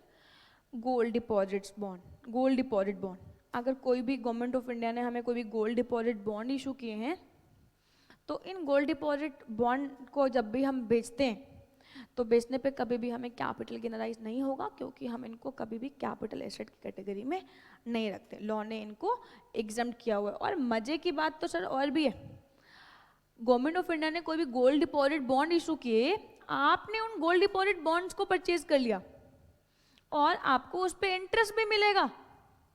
जनरली हम गोल्ड परचेज करते हैं, हमें उस पर इंटरेस्ट नहीं मिलता है, जो उसका बढ़ा हुआ भाव होता है, जिस भाव पे हमने परचेज किया था और जो बढ़ा हुआ भाव है सर, जो डिफरेंस होता है वही हम मुनाफा कमाते हैं। हम गोल्ड डिपॉजिट बॉन्ड्स परचेज करते हैं, हमें अगर उस पर कोई इंटरेस्ट मिलता है और वो इंटरेस्ट भी क्या हो जाता है, एग्जेम्प्ट हो जाता है, ये बहुत अच्छी बात है। खैर दोनों ही अच्छी बात है। अगर गोल्ड डिपॉजिट बॉन्ड परचेज करते हैं तो इनको कैपिटल एसेट की कैटेगरी में नहीं रखते, और अगर ये कैपिटल एसेट की कैटेगरी में नहीं है तो इनको ट्रांसफर करने पे हमें कभी भी कैपिटल गेन अराइज नहीं होगा, और इस पे जो इंटरेस्ट मिलता है वो इंटरेस्ट भी क्या हो जाता है, एग्जेम्प्ट हो जाता है ना। ओके आगे बढ़ते हैं सर। ओके अब आइए, तो हम यहाँ पे बात कर रहे थे कैपिटल गेन क्या है। तो मैंने कहा कैपिटल गेन, अगर किसी भी कैपिटल एसेट को ट्रांसफर करते हैं प्रीवियस ईयर में फॉर कंसिडरेशन, तो ये क्या कहलाता है, कैपिटल गेन कहलाता है ना। ओके कोई भी मुनाफा किसी भी कैपिटल एसेट को ट्रांसफर करने पे प्रीवियस ईयर में अगर हमें कोई भी मुनाफा होता है, तो वो मुनाफा क्या कहलाता है, हमारा कैपिटल गेन कहलाता है। ओके मैम, ओके मैम, तो मैंने आपकी बात कर ली, तो आपका यहीं से क्वेश्चन, पहला क्वेश्चन आया था, what is the meaning of capital asset. मुझे उम्मीद है कि आप लोगों को ये आ गया होगा, है ना। अगर नहीं आया है तो बार बार इस वीडियो को देखिएगा, है ना, आ जाएगा, चिंता मत करिएगा। अच्छा ओके मैम, तो पहली प्रॉब्लम तो मैम हमारी सॉल्व हो गई कि कैपिटल गेन को प्राप्त करने के लिए हमें चाहिए कैपिटल एसेट, ये तो हमें अच्छे से आ गया। Ma'am what is the meaning of transfer, ये ट्रांसफर का मतलब क्या है। बिल्कुल सही बात कह रहे हो। अब ये ट्रांसफर क्या है सर, ये तो बताना पड़ेगा सर, है ना, ट्रांसफर का मतलब क्या है। आइए क्वेश्चन नंबर 36 पे, है ना, आइए।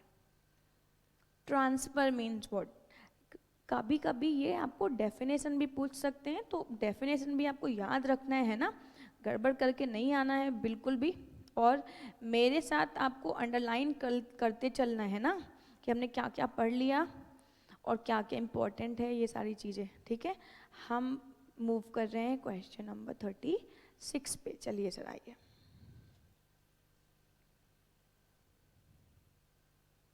सभी बच्चे आ जाओ, आप लोग भी आ जाओ, है ना? हाँ मैम, हम लोग आ गए। ओके, कैपिटल एसेट की डेफिनेशन कौन से सेक्शन में पढ़ी थी, जरा बताना तो। कैपिटल एसेट की डेफिनेशन कौन से सेक्शन में पढ़ी थी? Section 2 sub section 14। Okay wow. अब ट्रांसफर की डेफिनेशन कहाँ पढ़ने जा रहे हैं? सेक्शन 2 सब सेक्शन 47 में। Okay ma'am, section 2 sub section 47। मैं इसलिए आपको यहाँ पे डेफिनेशन पे लेके आई ताकि आप लोग भी इसको टिक कर पाएंगे, आप लोग भी इसको अंडरलाइन कर पाएंगे, ब्लॉक में कर पाएंगे, ठीक है? Okay sir. Okay, capital asset समझ में आ गया। Transfer, what is the meaning of transfer? Sir transfer means what? Transfer means sale of asset. Transfer means मतलब पहली बात सेल। अगर किसी भी कैपिटल एसेट को हम सेल करते हैं, सेल पढ़ा था ना सेल्स ऑफ गुड्स एक्ट में, पढ़ा था ना? जब सेलर बायर को फॉर कंसिडरेशन गुड्स ट्रांसफर करता है तो वो क्या कहलाता है? सेल कहलाता है ना?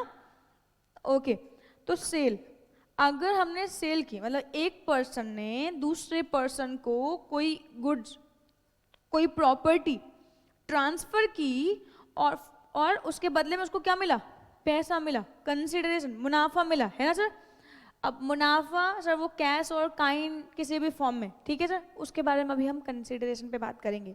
खैर, सेल, जब एक पर्सन ने किसी दूसरे पर्सन को फॉर कंसिडरेशन कुछ ट्रांसफर किया तो उसको हम लोग क्या बोलते हैं? सेल बोलते हैं। सेल, तो transfer includes what? Transfer includes sale. मतलब अगर सेल हुई तो इसको ट्रांसफर माना जाएगा।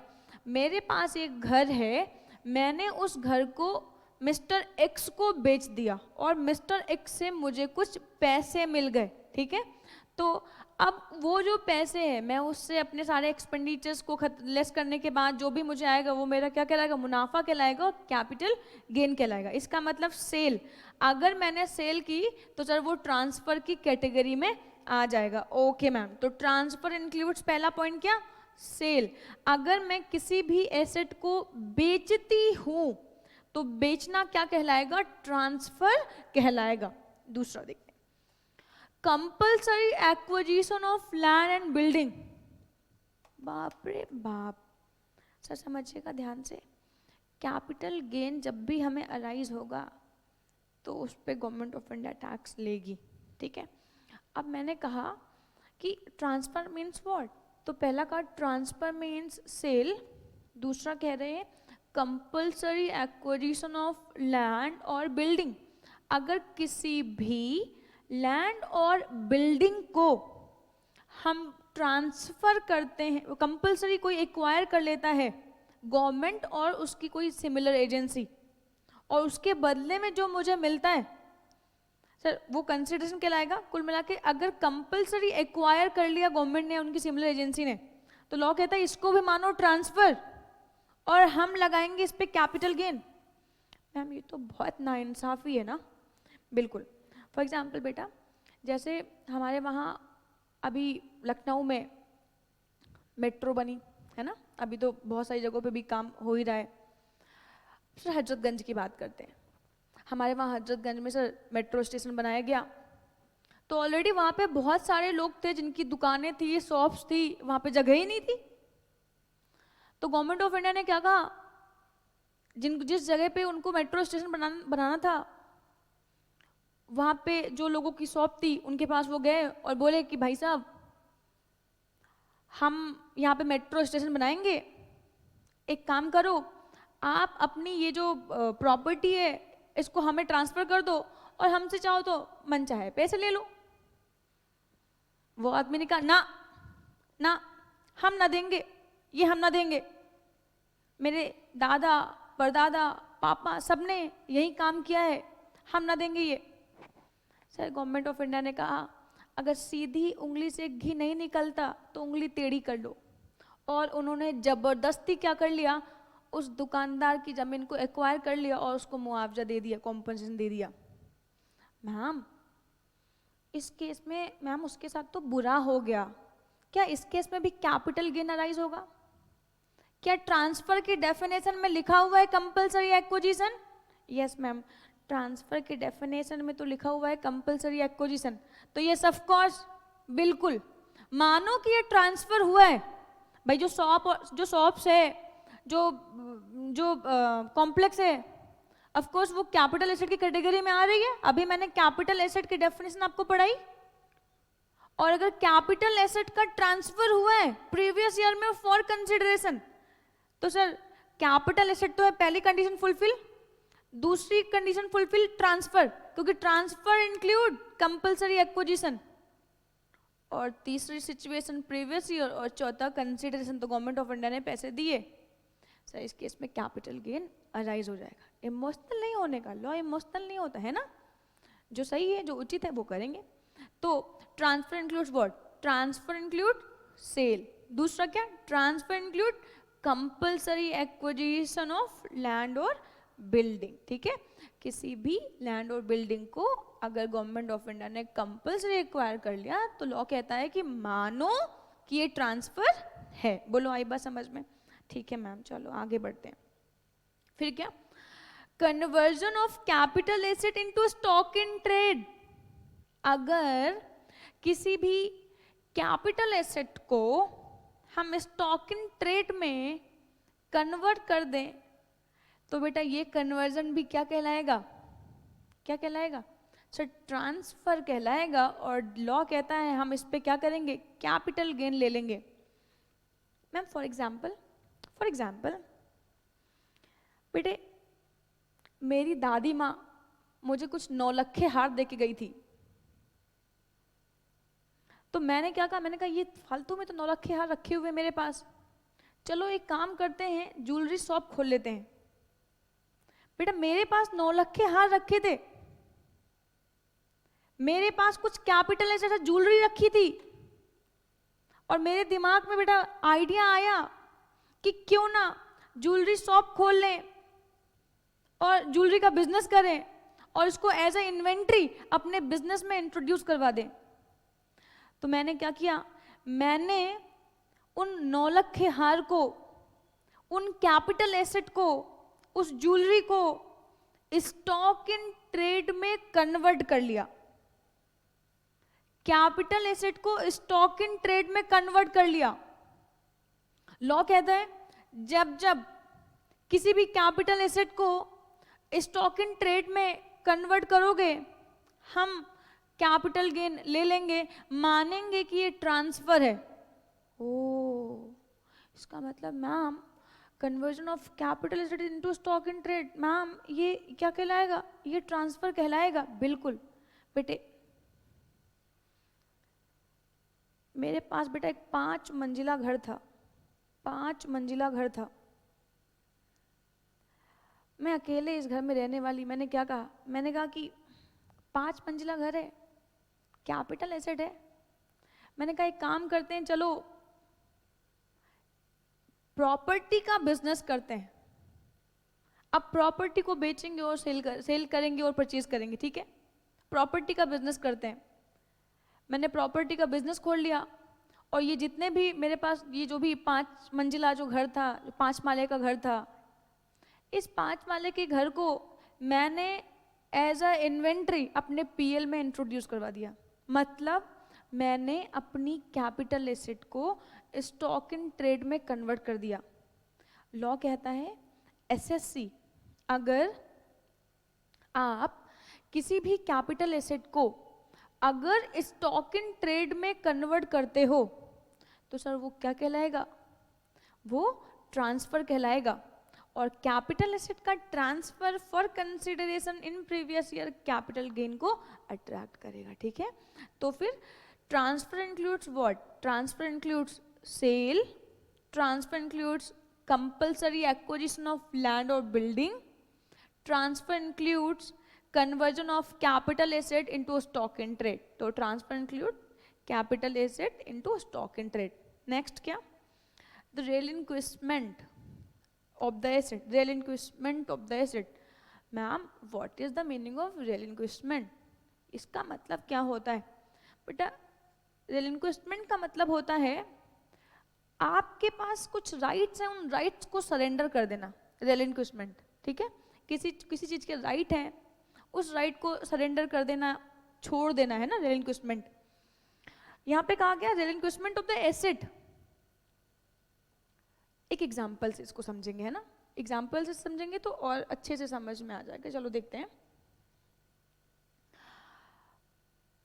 मैंने एक कंपनी के शेयर्स परचेज करके रखे हुए हैं।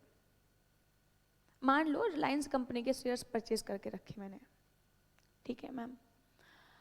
रिलायंस कंपनी ने राइट इशू किया, मैंने रिलायंस कंपनी के शेयर्स परचेज करके रखे। रिलायंस कंपनी ने राइट इशू किया, और राइट इशू किया तो रिलायंस कंपनी ने मुझे 100 शेयर्स ऑफर किए कि राखी आप हमारे एग्जिस्टिंग शेयर होल्डर हो, और हम चाहते हैं कि आप एक काम करो, अगर आप चाहते हो हमारे शेयर्स परचेज करना तो ऑफकोर्स आप परचेज कर सकते हो, हम आपको 100 शेयर्स को परचेज करने का राइट देते हैं। मार्केट शेयर उनका 250 है, हम आपको 150 में बेच देंगे। रिलायंस कंपनी ने मुझे राइट टू परचेज दिया है कि मैं उनके 100 शेयर्स परचेज कर सकती हूँ एट द रेट 150। मेरे पास ये अधिकार है, ठीक है, लेकिन मुझे नहीं परचेज करना है, या मैंने 50 शेयर्स परचेज किए, 50 के राइट्स अभी भी मेरे पास है ना, लेकिन मैंने क्या किया, मेरे एक बड़े काबिल दोस्त थे, मेरे मिस्टर एक्स, मेरे काबिल दोस्त मिस्टर एक्स, मैंने उनको 50 शेयर्स इशू करने का राइट ट्रांसफर कर दिया। मतलब मेरे पास 100 शेयर्स को परचेज करने का राइट था, 50 शेयर्स मैंने परचेज कर लिए और 50 शेयर्स को मैंने रिनाउंस कर दिया। किसको? अपने काबिल दोस्त को। मतलब मेरे पास राइट टू परचेज था, मैंने वो राइट टू परचेज अपने काबिल दोस्त एक्स को दे दिया। सर ये क्या है? This is called relinquishment. ये है रिलिंक्विशमेंट। जब किसी प्रॉपर्टी, जब किसी एसेट को परचेज करने के राइट हमारे पास हैं और हम उन राइट्स को सरेंडर कर दें या बेच दें या फॉर कंसिडरेशन उससे हमें मुनाफा हो सर, तो ये क्या कहलाएगा? ये कहलाएगा रिलिंक्विशमेंट। आइए पढ़ते हैं, एक एग्जाम्पल करते हैं ना, एक एग्जाम्पल करते हैं। आइए, relinquishment of the asset. For example, mister X has received the right to purchase the right shares. Same example, यहाँ पे मिस्टर एक्स है, वहाँ पे मैं थी, ठीक है। Mister X has received the right to purchase the right shares, but he has relinquished his right to purchase the relinquish his right to purchase the share in favor of some other person। मतलब Reliance company ने मुझे issue किए थे, मैंने mister x को, इसको example में क्या है, मिस्टर एक्स को इशू किए थे, मिस्टर एक्स ने परचेज नहीं किया, और मिस्टर एक्स ने किसको दे दिया? किसी दूसरे व्यक्ति को दे दिया, ठीक है। और उन्होंने उनसे 1 लाख रुपीज़ क्या किए? चार्ज किए। तो इसमें अगर मिस्टर एक्स को मुनाफा होता है तो सर ये कैपिटल गेन के रूप में टैक्सेबल हो जाएगा। तो पहला क्या? Transfer includes what? Transfer includes sale of asset, transfer includes compulsory acquisition of land and building, transfer includes conversion of capital asset into stock in trade, transfer includes relinquishment, transfer include relinquishment of the asset, ठीक है। फिर से आता है extinguishment. Extinguishment मतलब transfer includes relinquishment and extinguishment. ये क्या है सर? बेटा एक्सटिंग्विशमेंट का मतलब होता है किसी चीज को डिस्ट्रॉय करना। किसी चीज को डिस्ट्रॉय करने के लिए हम एक्सटिंग्विशमेंट यूज करते हैं। अब सर ये है क्या? एक एग्जांपल से समझते हैं। ओके, मैंने एक कंपनी एबीसी लिमिटेड के कुछ शेयर्स परचेज करके रखे हुए हैं। सर शेयर्स कैपिटल एसेट होता है? बिल्कुल होता है, बिल्कुल होता है, ठीक है। ओके, मैंने एक कंपनी के एबीसी लिमिटेड के 100 शेयर्स परचेज करके रखे, ठीक है। वो कंपनी की हालत बड़ी खराब है और वो कंपनी क्या हो गई? लिक्विडेट हो गई। लिक्विडेशन का मतलब होता है बेटा कंपनी बंद हो गई, ठीक है। ओके, तो मैंने एक एबीसी लिमिटेड के शेयर्स परचेज करके रखे थे। मेरे पास 100 शेयर्स थे। मेरे पास 100 शेयर्स थे और थोड़ा टाइम पीरियड के बाद वो कंपनी क्या हो गई, लिक्विडेट हो गई, बंद हो गई। तो सभी के सभी एसेट्स को बेचने के बाद कंपनी के पास कुछ बचा तो उसने मुझे उस शेयर्स के बदले में दे दिया और वो शेयर सर्टिफिकेट उसने वापस ले लिए। अब कंपनी जब भी अपने शेयर होल्डर से शेयर सर्टिफिकेट लेगी, उन शेयर सर्टिफिकेट को वो डिस्ट्रॉय करेगी, ठीक है। इसको बोलते हैं एक्सटिंग्विशमेंट, ठीक है।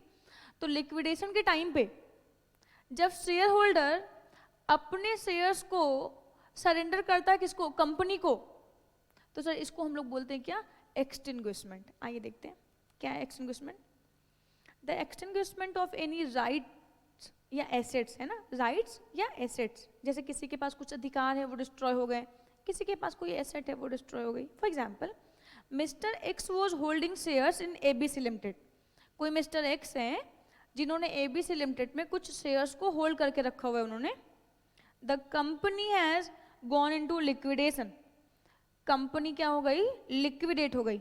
And mister X has received 2 lakh being the full value of consideration and the cost of acquisition was 1,50,000। मतलब मिस्टर एक्स के पास कुछ शेयर्स थे जिनकी कॉस्ट थी 1,50,000। लिक्विडेशन के टाइम पे उन्होंने कंपनी को वो शेयर सरेंडर किए और कंपनी ने उसके बदले में उनको 2 लाख रुपए दिए। तो 2 लाख भाई गेन कैसे, मुनाफा कैसे निकालेंगे, 2 लाख माइनस 1,50,000 और मुनाफा कितना आ गया, 50,000। सर यही क्या कहलाएगा, गेन कहलाएगा। हालांकि मैंने अभी आपको गेन निकालना नहीं सिखाया है, ठीक है। मैं तो अभी सिर्फ बेसिक कॉन्सेप्ट्स पे ही बात कर रही हूँ। मैं सिर्फ आपको ट्रांसफ़र का मीनिंग बता रही हूँ कि ट्रांसफ़र का मतलब क्या क्या हो सकता है, ठीक है सर। तो मैंने अभी गेन के बारे में बात नहीं की है, बस आपको समझाने के लिए थोड़ा सा बात किया था, ठीक है। अभी बात नहीं करेंगे गेन के बारे में, बहुत विस्तार से बात करेंगे कि how to compute capital gain, ठीक है सर। आइए आगे बढ़ते हैं। ओके मैम, तो transfer includes what, transfer includes sale, transfer includes compulsory acquisition of land and building, transfer includes conversion of capital asset into stock in trade, transfer include relinquishment, transfer includes extinguishment, ठीक है। तो ये सभी चीजें हो गई हमारी। अब बात करते हैं हम लोग और क्या मतलब होता है। मैम और भी मतलब, मैम कितनी बड़ी डेफिनेशन है। नहीं नहीं, मजा आ रहा है सर बड़ी डेफिनेशन पढ़ने में। आइए okay, transfer includes the maturity और redemption of zero coupon bond. अगर कोई भी हमने जीरो कूपन बॉन्ड्स परचेज, अभी मैंने जीरो कूपन बॉन्ड्स भी नहीं बताया आपको कि क्या होते हैं, ठीक है, वो अभी थोड़ी देर में बताऊंगी। बट फिलहाल यहाँ पे इतना समझेंगे, अगर हमने कोई जीरो कूपन बॉन्ड्स परचेज करके रखे और उन जीरो कूपन बॉन्ड्स को हम क्या करते हैं, रिडीम करवाते हैं, ठीक है, रिडीम करवाते हैं, या उनका मैच्योरिटी पीरियड आ जाता है और हम उनको सरेंडर कर देते, दोनों अलग अलग बातें। रिडीम करवाने का मतलब होता है, हो सकता है टर्म हो 10 ईयर का, मुझे 9 ईयर पे ही पैसे चाहिए, मुझे अर्जेंट आवश्यकता है, ज़रूरत है, तो मैंने 9 ईयर पे करवा लिया, तो रिडेम्पशन है ना। मैच्योरिटी लाइक 10 ईयर है, मैच्योर हो गए। अब मैं कंपनी के पास गई, मैंने कहा सर हमने आपके वहाँ से जीरो कूपन बॉन्ड्स लिए थे, आज के डेट में वो मैच्योर हो गए, लो भाई हमारे पैसे हमें दे दो, तो मैच्योरिटी, ठीक है, रिडेम्पशन और मैच्योरिटी। द मैच्योरिटी और redemption of zero coupon bond, अगर कोई भी जीरो कूपन बॉन्ड्स का रिडेम्पशन होता है या मैच्योरिटी पीरियड पे हम उनको हैंड ओवर करते हैं, तो इसको क्या माना जाएगा, ट्रांसफर माना जाएगा। जीरो कूपन बॉन्ड का रिडेम्पशन या मैच्योरिटी ट्रांसफर माना जाएगा और हम इस पे कैपिटल गेन कंप्यूट करवाएंगे, ठीक है, कैलकुलेट करेंगे। ओके नेक्स्ट, एक चीज और बेटे, एसएससी ना नालायक होता है, दिल पे मत लेना, ठीक है। इनकम टैक्स ना एसएससी को ना हमेशा चोर की नजरों से देखता है। क्यों? क्योंकि वो हमेशा दिखाते यहाँ से टैक्स बचा ले, यहाँ से टैक्स बचा ले। Sir government income tax department ने कहा सेल, रिलिंक्विशमेंट, कंपल्सरी एक्विजिशन, एक्सटिंग्विशमेंट, कुछ भी कराओगे, कुछ भी कराओगे, इसमें से कुछ भी होगा, कोई भी कैपिटल एसेट अगर इन चीज़ों से गुजरती है तो हम मानेंगे वो ट्रांसफर है और कैपिटल गेन अराइज करवा देंगे। एसएससी ने क्या किया पता है आप लोगों को? मान लो एक मिस्टर एक्स है और एक मिस्टर वाई है। मिस्टर एक्स के पास एक घर है। मिस्टर एक्स ने कहा मिस्टर वाई से, mister Y will you purchase my house? Mister Y said yes, मैं परचेज करूँगा। 5 लाख रुपीज़ में बेटा ये अपना घर बेचना चाह रहे हैं किसको? मिस्टर एक्स, मिस्टर ये एक्स है, मिस्टर एक्स मिस्टर वाई को ये घर बेचना चाह रहे हैं। सर इन्होंने क्या किया, ये घर इन्होंने मिस्टर वाई को ट्रांसफ़र कर दिया, ये देखो ये घर मिस्टर वाई को ट्रांसफ़र कर दिया, और ये देखो ये पैसे जो है ना ये मिस्टर एक्स के पास आ गए। ऑन पेपर ट्रांसफ़र नहीं हुए, रजिस्ट्री मिस्टर वाई के नाम पे ना हुई, म्यूचुअल समझौता कर लिया कि 5 लाख रुपए में घर ट्रांसफ़र करेंगे, लेकिन ऑन पेपर ट्रांसफ़र नहीं किया। क्या करें अब, ट्रांसफ़र है या नहीं है? लॉ ने कहा कभी भी अगर इस तरीके की घटनाएं सामने आती है, मानो कि वो ट्रांसफ़र है और हम कैपिटल गेन ले लेंगे, ठीक है? सर ये वाला पॉइंट पढ़ते हैं, मजा आएगी। If any person has given possession of immovable property and has taken full payment, फिर से पढ़ना, If any person has given possession of immovable property and has taken full payment, but ownership in documents has not yet been transferred, it will also be considered to be transfer and capital gain shall be computed। बोलो आई बात समझ में, ठीक है? Okay ma'am एक बार जल्दी से revise कराएंगे? हाँ हाँ बिल्कुल बेटे, बिल्कुल रिवाइज करेंगे, यस आइए सर। ओके तो कैपिटल गेन कब अराइज होगा?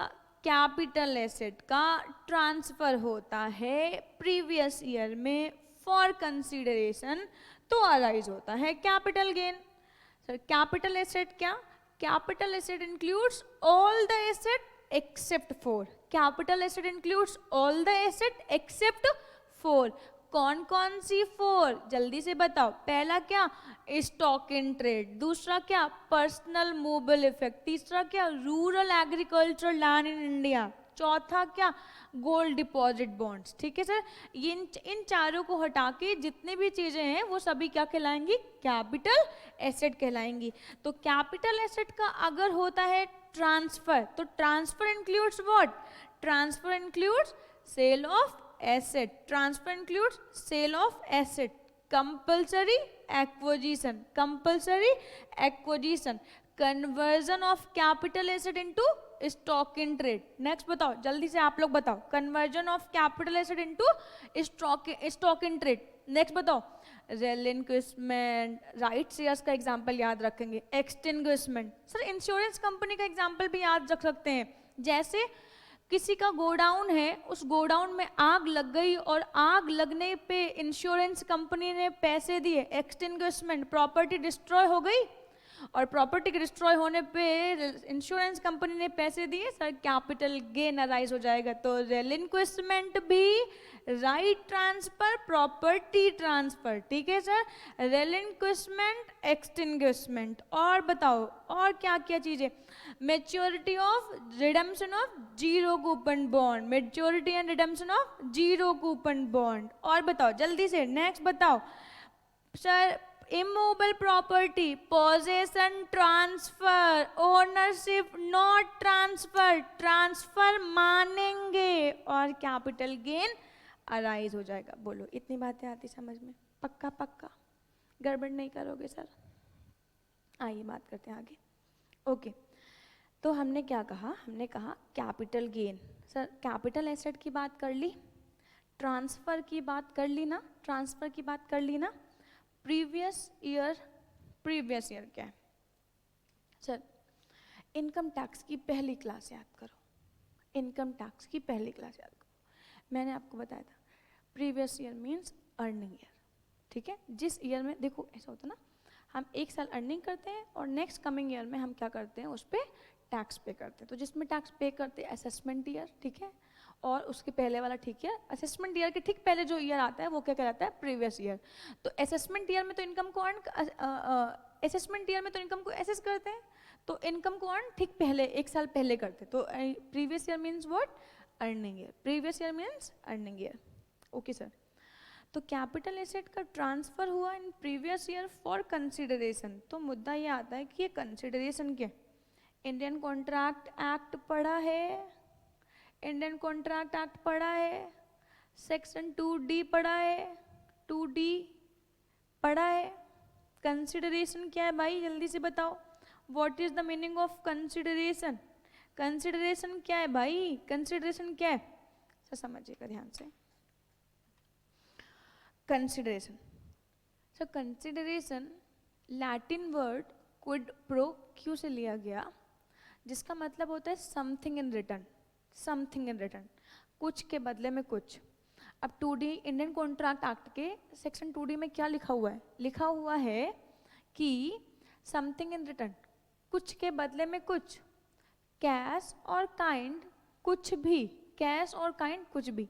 तो इंडियन कॉन्ट्रैक्ट एक्ट के सेक्शन 2D में जो डेफिनेशन है वही आप यहाँ पे कट कॉपी पेस्ट करेंगे। हालांकि मैं ये अज्यूम कर रही हूँ यहाँ पे कि आपने इंडियन कॉन्ट्रैक्ट एक्ट का 2D वाला पॉइंट पढ़ा होगा, है ना? ओके, तो consideration means something in return. यहाँ पे कंसिडरेशन मतलब क्या, समथिंग इन रिटर्न, कुछ के बदले में कुछ। वो कैश भी हो सकता है बेटे और वो काइंड भी हो सकता है, वो पास्ट भी हो सकता है और वो प्रेजेंट भी हो सकता है और फ्यूचर भी हो सकता है ना, पास्ट प्रेजेंट एंड फ्यूचर भी हो सकता है, प्लीज ध्यान रखिएगा, ठीक है? अभी क्वेश्चन करवाऊंगी तो पास्ट कंसिडरेशन आएगा उसमें, ठीक है, ध्यान रखिएगा। कंसिडरेशन का मतलब समथिंग इन रिटर्न, किसी भी कैपिटल एसेट को ट्रांसफर किया, ट्रांसफर करने पे कुछ भी मिल रहा है सर, वो सब क्या कहलाएगा, कंसिडरेशन कहलाएगा। आई बात समझ में, प्लीज ध्यान रखिएगा। ओके, आइए सर अब आगे बात करते हैं। तो हमने पढ़ लिया यहाँ पे कैपिटल गेन, ओके, और कैपिटल गेन कैसे अराइज होगा, जब ये 4 इवेंट्स होंगे तब हमारे पास कैपिटल गेन अराइज होगा। अब बात करते हैं कैपिटल गेन सेक्शन, बेटा हमने आपको बात किया था यहाँ पे सेक्शन 45। अब हम चैप्टर स्टार्ट करें, ठीक है? Capital gain income tax act का सेक्शन 45 टू 55 कवर करता है इस चैप्टर को। सेक्शन 45 बेटा क्या होगा, इसका चार्जिंग सेक्शन होगा। सेक्शन 45 क्या होगा बेटा, चार्जिंग सेक्शन होगा, और वो बताएगा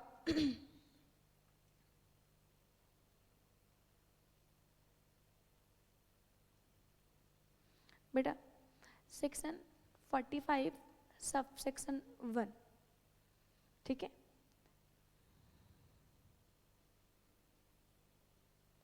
ये बेटा क्या कहलाएगा, हमारा चार्जिंग सेक्शन कहलाएगा, ठीक है?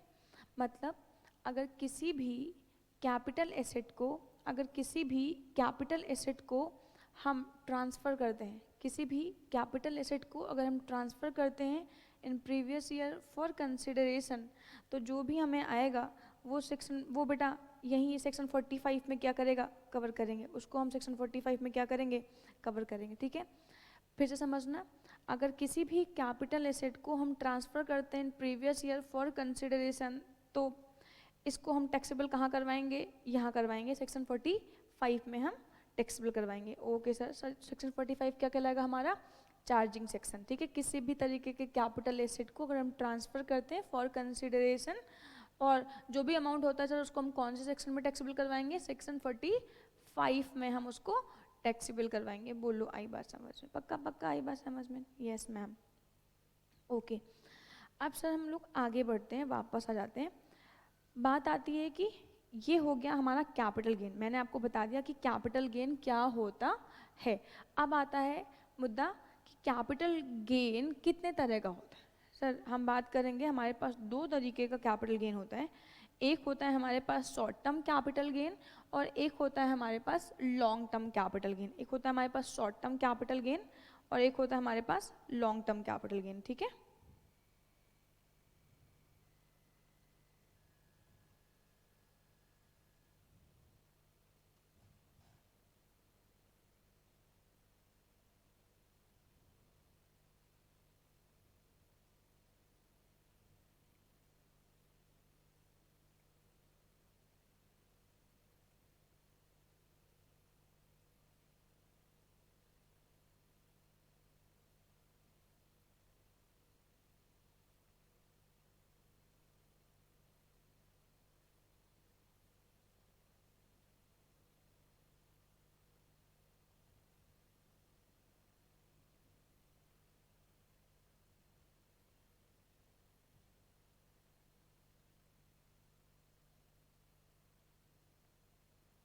ओके, तो कैपिटल गेन हमारे पास दो तरीके का होता है, कौन कौन सा, short term and long run.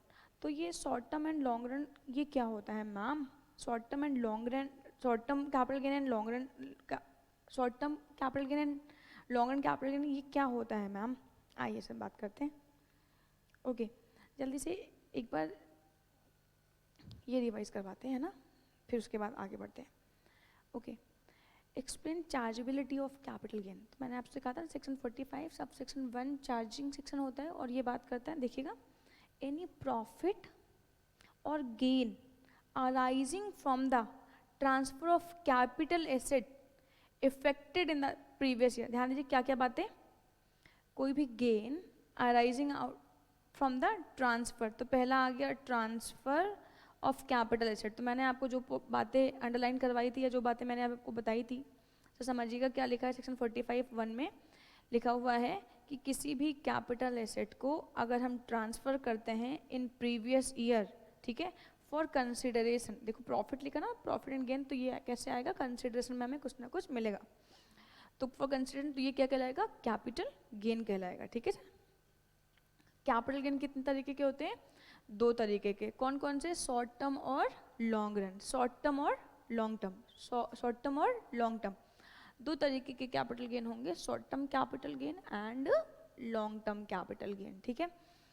तो मुद्दा ये आता है ये शॉर्ट टर्म क्या है और लॉन्ग रन क्या है, लॉन्ग टर्म क्या है, आइए देखते हैं। अगर किसी शॉर्ट टर्म कैपिटल एसेट को ट्रांसफर करेंगे, अगर किसी शॉर्ट टर्म कैपिटल एसेट को ट्रांसफर करते हैं तो short term capital gain arise होगा, और अगर किसी लॉन्ग टर्म कैपिटल एसेट को ट्रांसफर करते हैं तो long term capital gain arise होगा। मैम ये बात भी, लेकिन शॉर्ट टर्म कैपिटल एसेट क्या है और लॉन्ग टर्म कैपिटल एसेट क्या है, ये क्या है बताइए। अच्छा आ जाओ, ध्यान दीजिएगा। If any person is transfer short term capital asset, capital gain shall be short term, ठीक है, and if capital asset transfer is long term, capital gain shall be long term। अब ये short term और long term क्या है, ये income tax ने define किया और कहा गया कि शॉर्ट टर्म कैपिटल एसेट का मतलब कोई भी ऐसी एसेट जो यूज की गई है 36 मंथ से कम, यहाँ देखिएगा, short term capital asset means capital asset held by an SSC for not more than 36 month। मतलब किसी भी कैपिटल एसेट को अगर 36 महीने से ज़्यादा होल्ड किया तो वो बन जाएगा क्या, लॉन्ग टर्म। और किसी भी एसेट को अगर मैंने यूज़ किया 36 मंथ से कम, मतलब किसी भी एसेट को हमने होल्ड किया है, किसी भी एसएससी ने अगर किसी भी एसेट को होल्ड किया है लेस देन 36 मंथ, तो सर ये क्या कहलाएगा, शॉर्ट टर्म कैपिटल गेन, ठीक है। और अगर यूज किया है मोर देन 36 मंथ तो क्या कहलाएगा, लॉन्ग टर्म कैपिटल गेन, ठीक है। एक बार इसको फिर से रीड करते हैं, ठीक है सर, क्योंकि आपको रीड करना आना चाहिए, आप अपने हाथ से क्वेश्चन लगाएंगे। आइए sir, short term capital asset means a capital asset held by an SSC for not more than 36 month, for not more than 36 month, for not more than 36 month, ठीक है सर। सर 36 महीने 36 month और less than 36 month, 36 month और less than 36 month, तो ये क्या कहलाएगा, short term capital asset. और अगर शॉर्ट टर्म कैपिटल एसेट को, और अगर हम शॉर्ट टर्म कैपिटल एसेट को ट्रांसफर करते हैं तो हमें क्या राइज होगा, शॉर्ट टर्म कैपिटल गेन। और अगर किसी भी एसेट को हम होल्ड करते हैं मोर देन 36 मंथ तो ये क्या कहलाएगा, लॉन्ग टर्म कैपिटल एसेट। और अगर लॉन्ग टर्म कैपिटल एसेट को हम ट्रांसफर करते हैं तो ये क्या हो जाता है, क्या अराइज होगा हमें, लॉन्ग टर्म कैपिटल गेन। बोलो इतनी बातें आती समझ में। तो कैपिटल गेन को 2 पार्ट्स में कैटेगराइज किया, पहला कौन सा, शॉर्ट टर्म कैपिटल गेन, दूसरा कौन सा, long term capital gain. Short term capital gain क्या है, शॉर्ट टर्म कैपिटल एसेट को ट्रांसफर करोगे तो short term capital asset, short term capital gain, और अगर लॉन्ग टर्म कैपिटल एसेट को ट्रांसफर करते हो तो लॉन्ग टर्म कैपिटल गेन। इतनी बातें आती समझ में। तो शॉर्ट टर्म और लॉन्ग टर्म क्या है? अगर कोई भी एसेट यूज की गई है 36 मंथ और लेस देन 36 मंथ तो शॉर्ट टर्म कैपिटल गेन, और अगर कोई भी एसेट यूज की गई है मोर देन 36 मंथ तो क्या कहलाएगा? Long term. ठीक है सर, ओके सर, आगे बढ़ते हैं। बट ध्यान से समझना, प्लीज ध्यान से समझना। अच्छा एक चीज और समझा दो, फिर शेयर्स पे आती है ना। बच्चे शेयर्स में बहुत कंफ्यूज हो जाते हैं, हमें समझ नहीं आता शेयर्स में क्यों कंफ्यूज होते हैं। भाई शेयर्स में कुछ ना है ऐसा, ठीक है? तो एकदम अच्छे से पढ़ेंगे, समझ में आ जाएगा, बट गड़बड़ नहीं करेंगे। ठीक है सर, एक चीज़ पढ़ा देती हूँ, उसके बाद शेयर्स पे मूव करती हूँ। आइए सर, अमेंडमेंट। सर 2017-18 की अमेंडमेंट है ये। अमेंडमेंट आई थी एक, आपको बताया मैंने कि आपको मैंने बताया कि अगर किसी भी कैपिटल एसेट को होल्ड करते हैं मोर देन 36 मंथ तो लॉन्ग टर्म कैपिटल एसेट मानी जाएगी, और अगर वो लॉन्ग टर्म कैपिटल एसेट है तो sir long term capital gain arise होगा।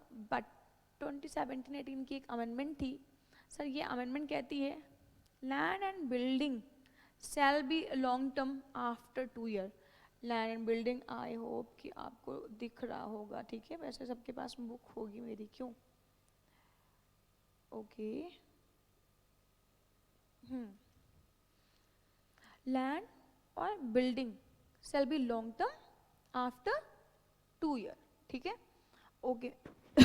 मैम ऊपर आपने बताया लैंड एंड बिल्डिंग 24 महीने तक अगर हमने होल्ड किया, 24 मंथ हमने होल्ड किया, 24 मंथ और मोर होल्ड किया, sorry more than 24 month hold किया, sorry more than 24 month hold किया, तो सर ये क्या कहलाएगी? लॉन्ग टर्म कैपिटल एसेट, और क्या राइज होगा? Long term capital gain. ठीक है, 24 मंथ और लेस देन 24 मंथ तो शॉर्ट टर्म कैपिटल एसेट कहलाएगी और short term capital gain arise होगा। प्लीज इसको बहुत अच्छे से समझना है ना। ये सीएमए के एग्जाम में मल्टीपल क्वेश्चन जो आपके आते हैं क्वेश्चन टिक मार्क के, उसमें आपको ये टॉपिक, ये क्वेश्चन पूछा जा चुका है। ठीक है, तो इसको अच्छे से पढ़ के जाना है ना। आइए सर, आप सर हम लोग मूव करते हैं शेयर्स पे। ठीक है, बट हमें ना यहाँ पे कुछ बातें हैं वो बहुत अच्छे से पढ़नी है। हम कोशिश करेंगे एटलीस्ट 2 से 3 बार इसको पढ़ ले ताकि हमें अच्छे से ये क्लियर हो जाए। सर मैंने आपसे कहा कि कैपिटल गेन को 2 पार्ट्स में कैटेगराइज किया। पहला कौन सा?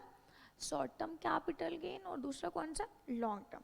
शॉर्ट टर्म कब? Short term capital asset. Short term capital asset means what? क्या होगा जल्दी से बताओ? Short term capital asset means asset कितने दिन तक होल्ड किया? 36 मंथ और लेस देन 36 मंथ, तो वो क्या कहलाएंगे? Short term capital asset. और शॉर्ट टर्म कैपिटल एसेट पे क्या होगा? Short term capital gain arise होगा। लॉन्ग टर्म कैपिटल एसेट पे कोई भी एसेट मोर देन यूज किया है 36 मंथ तो वो क्या कहलाएंगी? Capital long term capital asset. और अगर उनको ट्रांसफर करेंगे तो क्या कहलाएगा? Long term capital gain. Land and building के लिए केस चेंज है, अगर 24 मंथ और लेस देन 24 मंथ है तो शॉर्ट टर्म, और अगर मोर देन 24 मंथ है तो फिर लॉन्ग टर्म। बोलो इतनी बात आई समझ में? अब सर बात करते हैं शेयर्स की। ध्यान दीजिएगा। However, in the following cases, the period shall be 12 month instead of 36 month. 12 month instead of 36 month. ओ जहाँ 36 मंथ था वहाँ पे 12 मंथ कर देंगे बस। ठीक है, बच्चा समझिएगा ध्यान से प्लीज।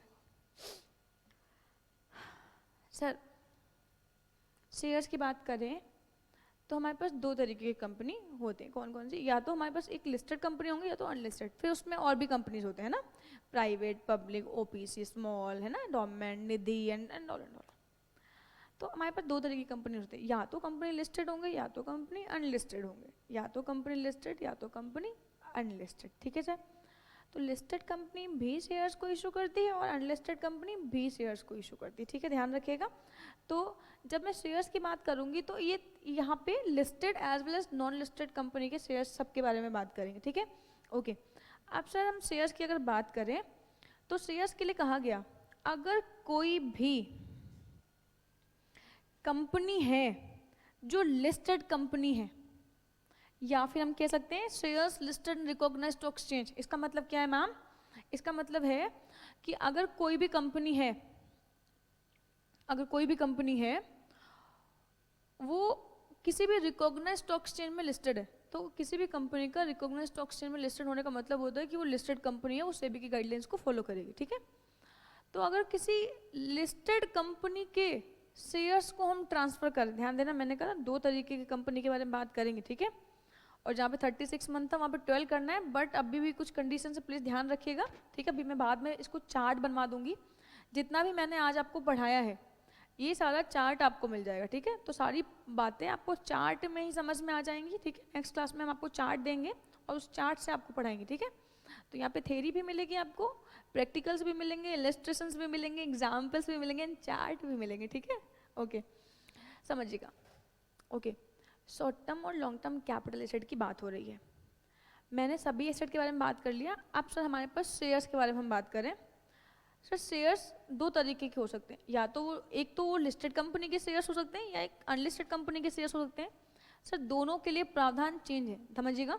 अगर किसी भी लिस्टेड कंपनी के शेयर्स हैं तो किसी भी पर्सन ने अगर उन लिस्टेड कंपनी के शेयर्स को होल्ड किया है लेस देन 12 मंथ और लेस देन 12 मंथ, तो सर वो क्या कहलाएगा?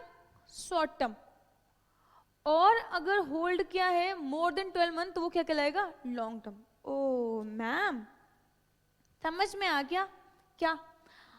वेरी सिंपल, सभी एसेट्स के लिए 36 मंथ और लेस देन 36 मंथ, सभी के सभी एसेट्स के लिए लेस देन 36 मंथ और लेस देन 36 मंथ, तो ये क्या कहलाएगा? Short term capital asset. इसको ट्रांसफर करेंगे तो क्या राइज होगा? Short term capital gain. और मोर देन 36 मंथ पे लॉन्ग टर्म कैपिटल एसेट, इसको ट्रांसफर करेंगे तो क्या कहलाएगा? Long term capital gain. और शेयर्स के केस में वेरी सिंपल, अगर शेयर्स कोई रिकॉग्नाइज्ड स्टॉक एक्सचेंज में रजिस्टर्ड है तो इसका मतलब लिस्टेड कंपनी के शेयर्स है, लिस्टेड कंपनी के शेयर्स है तो 12 मंथ और लेस देन 12 मंथ यूज किया, 12 मंथ और लेस देन 12 मंथ यूज किया, तो सर ये क्या कहलाएगा? शॉर्ट टर्म कैपिटल एसेट और short term capital gain rise होगा। और मोर देन 12 मंथ तो फिर क्या कहलाएगा? लॉन्ग टर्म कैपिटल एसेट और long term capital gain rise होगा। अच्छे से पढ़ते हैं सर, समझिएगा ध्यान से, सभी लोग बस अब यहाँ पे देखिएगा, समझिएगा। Shares listed and recognised stock exchange shall be considered to be long term after 1 year. 12 महीने या 12 महीने से कम, 12 महीने या 12 महीने से कम तो शॉर्ट टर्म, और मोर देन तो फिर long term. Shares listed in recognized stock exchange shall be considered to be long term after 1 year, but non-listed shares shall be long term after 2 year। Okay ma'am ये बात है, जी हाँ। तो shares listed तो कितना? 12 महीने और नॉन लिस्टेड तो कितना? 24 मंथ। बोलो आई बात समझ में? जी मैम बिल्कुल आई। फिर unit of the unit trust of India अगर 12 महीने से ज़्यादा होल्ड किया है तो लॉन्ग टर्म, और अगर 12 महीने से कम होल्ड किया तो short term. Unit of an equity oriented mutual fund, sir 12 महीने से ज़्यादा होल्ड किया तो लॉन्ग टर्म, 12 महीने से कम तो short term. Zero coupon bond, आप सर बताते हैं आपको जीरो कूपन बॉन्ड क्या होते हैं। वहाँ पे अभी बात किया था ना, ट्रांसफर में बात किया था, अगर redemption and maturity of zero coupon bonds है तो सर ये ट्रांसफर कहलाएगा ना।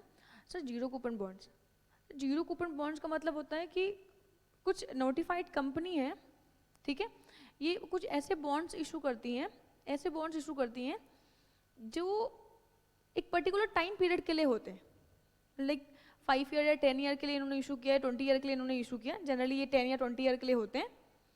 10 या 20 ईयर के लिए इशू किया, और जितने टाइम के लिए इनको इशू किया है, मान लीजिए मैंने किसी कंपनी के जीरो कूपन बॉन्ड्स परचेज किए, तो मैंने जब तक होल्ड किए हैं मुझे कुछ भी नहीं मिलेगा, मुझे कोई पैसे नहीं मिलेंगे, कोई इंटरेस्ट मुझे नहीं मिलेगा। जब ये शेयर मेच्योर हो जाएंगे, जब ये बॉन्ड्स मेच्योर हो जाएंगे तो मेच्योरिटी के टाइम पे मुझे इंटरेस्ट एज वेल एज जो भी मेरा पैसा था वो मुझे सब कुछ मिल जाएगा, ठीक है। तो एक पर्टिकुलर टाइम पीरियड तक ये इनको मुझे कुछ भी नहीं मिलता, इसलिए इनको जीरो कूपन बॉन्ड बोलते हैं कि अभी जीरो, कुछ भी नहीं मिलेगा। सब कुछ कब मिलेगा? जब ये मेच्योर होंगे। आइए देखते हैं। Zero coupon bonds means a bond issued by notified company and in respect of which no benefit is received before maturity, इसीलिए इनको जीरो कूपन बॉन्ड बोलते हैं। और redemption and which is notified by the central government and such bonds are issued for minimum period of 10 year or 20 year, ठीक है sir?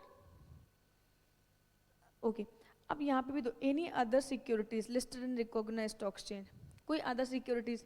Actually securities की definition में बहुत सारी चीज़ें आती हैं, ठीक है। हालांकि मैं आप बच्चों को पढ़ाऊंगी सीए फाइनल में, आपको जब सिक्योरिटीज़ पढ़ाऊंगी तब वहाँ पे बताऊंगी, और सीएस एग्जीक्यूटिव में आपको जब एससीआरए एक्ट पढ़ाऊंगी तो वहाँ पे बताऊंगी, ठीक है सर। सिक्योरिटीज़ की डेफिनेशन फिलहाल यहाँ पे सिक्योरिटीज़ की डेफिनेशन डिस्कस नहीं करेंगे, बट सिक्योरिटीज़ में शेयर्स, डिबेंचर्स, यूनिट्स, डेरिवेटिव्स, बहुत सारी चीज़ें आती हैं, ठीक है।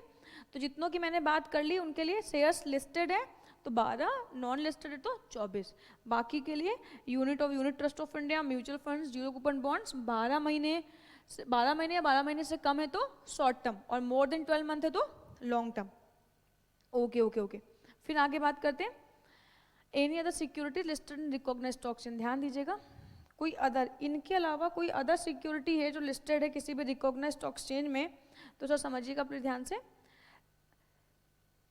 Any other securities listed in recognized stock exchange in India which are listed in recognized stock exchange shall be long term after 1 year, but if securities are not listed it will be long term after 3 year। तो मतलब समझिएगा please ध्यान से, shares के लिए listed है तो 12 महीने और नॉन लिस्टेड है तो 24, ठीक है। अच्छा, अदर सिक्योरिटीज़ के लिए क्या कहा? अगर लिस्टेड है, कोई भी अदर सिक्योरिटीज लिस्टेड है तो 12 मंथ का पीरियड ही, और अगर वो नॉन लिस्टेड है और अदर सिक्योरिटीज़ की बात करें, लाइक डेरिवेटिव्स की बात कर रहे हैं, तो उनके लिए क्या हो जाएगा बेटा? 36 मंथ। मतलब अदर सिक्योरिटीज़ अगर नॉन लिस्टेड है तो अगर 36 मंथ से हमने कम होल्ड किया, 36 मंथ से हमने कम होल्ड किया, 36 मंथ या 36 मंथ से कम होल्ड किया तो शॉर्ट टर्म, और 36 मंथ से ज़्यादा होल्ड किया तो लॉन्ग टर्म। बोलो आई बात समझ में? मैम एक बार और अच्छे से समझा दो, एक बार और समझेंगे? यस बिल्कुल समझेंगे। समझिए, कैपिटल गेन को 2 पार्ट्स में कैटेगराइज किया, 2 पार्ट्स में क्लासिफाई किया, शॉर्ट टर्म और लॉन्ग रन, शॉर्ट टर्म और long term. Short term capital gain किस पे अराइज होगा? शॉर्ट टर्म कैपिटल एसेट के ट्रांसफर पे। लॉन्ग टर्म कैपिटल गेन कब अराइज होगा? लॉन्ग टर्म कैपिटल एसेट के ट्रांसफर पे। शॉर्ट टर्म कैपिटल एसेट क्या है?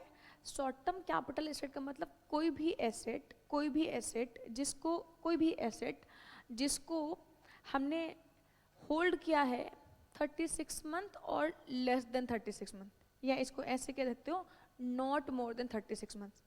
कोई भी एसेट है जिसको हमने यूज नहीं बेटे, होल्ड, ठीक है। कैपिटल, कोई भी कैपिटल एसेट जिसको हमने होल्ड किया है अप टू 36 मंथ, तो बेटा इस पे क्या कहलाएगा? शॉर्ट टर्म, ये शॉर्ट टर्म कैपिटल एसेट कहलाएगी, और इस पे क्या अराइज होगा? Short term capital gain. मतलब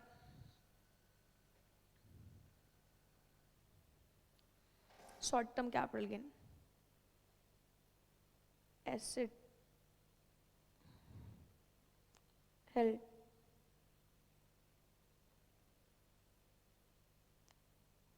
नॉट मोर देन 36 मंथ, ठीक है। Asset held not more than 36 month, मतलब 36 मंथ और लेस देन 36 मंथ, ठीक है। लॉन्ग टर्म कैपिटल गेन क्या है सर? एसेट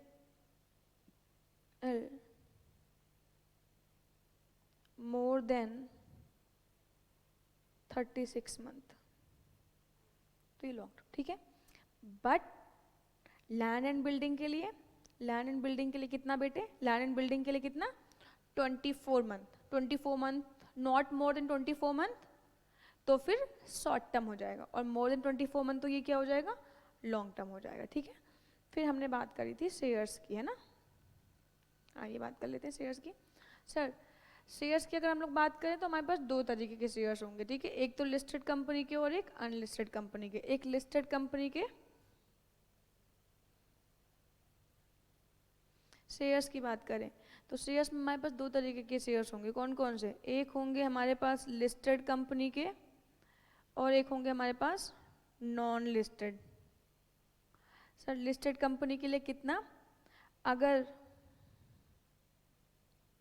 STCG और यहाँ पे LTCG यहाँ पे मोर देन 12 मंथ और STCG के लिए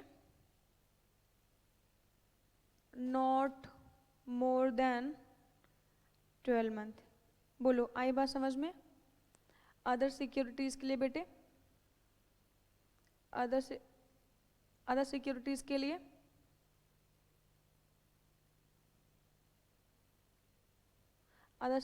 लिए बेटा अगर लिस्टेड है तो दो होंगे इसमें,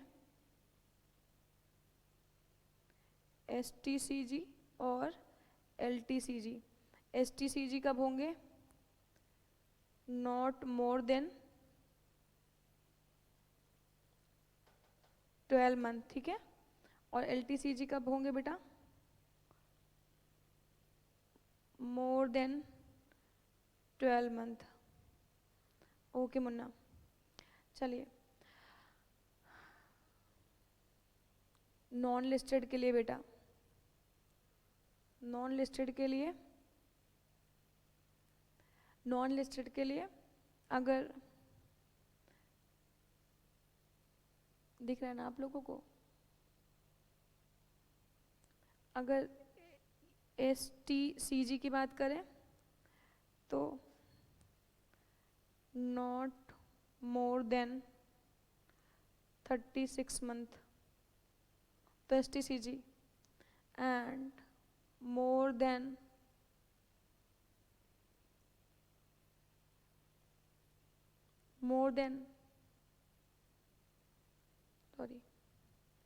LTCG मोर देन 36 मंथ तो ये क्या हो जाएगा बेटा? Long term. ओके सर, तो हमने ये किए कुछ शेयर्स है ना और अदर सिक्योरिटीज़ के लिए, ठीक है, शेयर्स एंड अदर सिक्योरिटीज़ के लिए। Units of UTI, mutual funds and zero coupon यही कवर हो जाएंगे, ठीक है, शेयर्स वाले टॉपिक पे, ठीक है। और ये वाले अदर सिक्योरिटीज़ के लिए हमने अलग बातें कर ली, ठीक है। ओके तो एक बार फिर से, ठीक है, हम बात कर रहे हैं कैपिटल गेन की, कैपिटल गेन कब अराइज होगा? जब किसी भी कैपिटल एसेट का ट्रांसफ़र होगा, प्रीवियस ईयर में फॉर कंसिडरेशन, किसी भी कैपिटल एसेट का ट्रांसफ़र होगा प्रीवियस ईयर में फॉर कंसिडरेशन, तो हमें जो भी मिलेगा सर वो सेक्शन 45 में कवर होगा। सेक्शन 45 चार्जिंग सेक्शन होगा और कैपिटल गेन वाले 45 सेक्शन में हम इसको टैक्सेबल करवाएंगे, ठीक है सर। ओके तो मैंने आपको बता दिया what is the meaning of capital asset, मैंने आपको बता दिया what is the meaning of transfer, मैंने आपको बता दिया what is the meaning of previous year. हमने पढ़ लिया कि कंसिडरेशन का मतलब क्या होता है, ठीक है। फिर हमने बात किया कैपिटल गेन को टू पार्ट्स में कैटेगराइज करते हैं। कौन कौन सा? एक शॉर्ट टर्म कैपिटल गेन और दूसरा कौन सा? लॉन्ग टर्म कैपिटल गेन, ठीक है। Short term capital gain short term capital asset के ट्रांसफर पे, long term capital gain long term capital asset के ट्रांसफर पे। शॉर्ट टर्म कैपिटल एसेट का मतलब क्या? नॉट मोर देन, अगर हमने किसी भी एसेट को होल्ड किया है नॉट मोर देन 36 मंथ, अगर मैंने किसी भी एसेट को होल्ड किया है नॉट मोर देन कितना? 36 मंथ, तो सर ये क्या कहलाएगा? Short term capital asset. और ये इसको अगर हम बेचते हैं, इस पे मुनाफा कमाते हैं, तो ये क्या कहलाएगा? Short term capital gain. और अगर किसी भी एसेट को हम यूज़ करते हैं मोर देन 36 मंथ, तो सर इसको ट्रांसफ़र करने पे हमें क्या प्राप्त होगा? Long term capital gain. इतनी बातें आती समझ में। फिर जब हमने लैंड एंड बिल्डिंग के लिए 1718 की एक अमेंडमेंट हमने देखी, उसमें हमने कहा कि कोई भी लैंड एंड बिल्डिंग को अगर 24 मंथ से ज़्यादा हमने होल्ड किया तो लॉन्ग टर्म, और लेस देन 24 मंथ यूज़ किया, 24 मंथ और लेस देन 24 मंथ यूज़ किया तो फिर ये क्या होल्ड किया, सॉरी यूज नहीं बेटे, होल्ड, ठीक है, होल्ड किया तो ये क्या कहलाएगा बेटा, शॉर्ट टर्म कैपिटल एसेट और शॉर्ट टर्म कैपिटल गेन कहलाएगा। बोलो इतनी बातें आती समझ में, सबको आती समझ में? अच्छा अब आगे बढ़ते हैं सर। फिर आगे बात किया, ये तो एसेट की बात हो गई, फिर हमने कहा शेयर्स और सिक्योरिटीज़ की बात करते हैं। शेयर्स और सिक्योरिटीज़ के लिए सर कंपनी को 2 पार्ट्स में कैटेगराइज किया, या तो कंपनी लिस्टेड होगी या तो कंपनी अनलिस्टेड। अगर लिस्टेड कंपनी के शेयर्स हैं not more than 12 month, not more than 12 month तो short term, more than 12 month तो लॉन्ग टर्म। इसमें क्या क्या कवर हो जाएंगे, unit trust of India, zero coupon bond, mutual funds, ठीक है सर, ये कवर हो जाएंगे इसमें। ओके एंड अब बात करते हैं नॉन लिस्टेड की। अगर कोई भी नॉन लिस्टेड कंपनी है और अगर उसके शेयर्स को हम ट्रांसफर करते हैं तो सर 24 मंथ। हम अगर कोई भी, यहाँ पे एक चार्ट में कुछ गड़बड़ हो गई है क्या बेटा, शेयर्स लिस्टेड हैं एंड नॉन लिस्टेड, ओके यहाँ पे गड़बड़ हुई बेटे, ये चार्ट एक बार सही करो प्लीज, एक बार सही करो ये चार्ट, ठीक है। लिस्टेड शेयर्स की अगर हम लोग बात करते हैं तो सर अगर हमारे शेयर्स लिस्टेड है, प्लीज ये सही कर लो, नॉन लिस्टेड, सर लिस्टेड हैं तो 12 मंथ का पीरियड है ना, तो यहाँ पे भी 2 बातें होंगी, STCG और LTCG। STCG not more than 12 month, STCG more than 12 month, है ना। यहाँ पे गड़बड़ हो गई थी एक्चुअली, यहाँ पे 12 मंथ ही लिख दिया था जबकि यहाँ पे 24 मंथ होगा। नॉन लिस्टेड है तो फिर शेयर्स है और नॉन लिस्टेड है तो फिर नॉट मोर देन 24 मंथ, है ना। तो ये क्या कहलाएगा बेटा, शॉर्ट टर्म।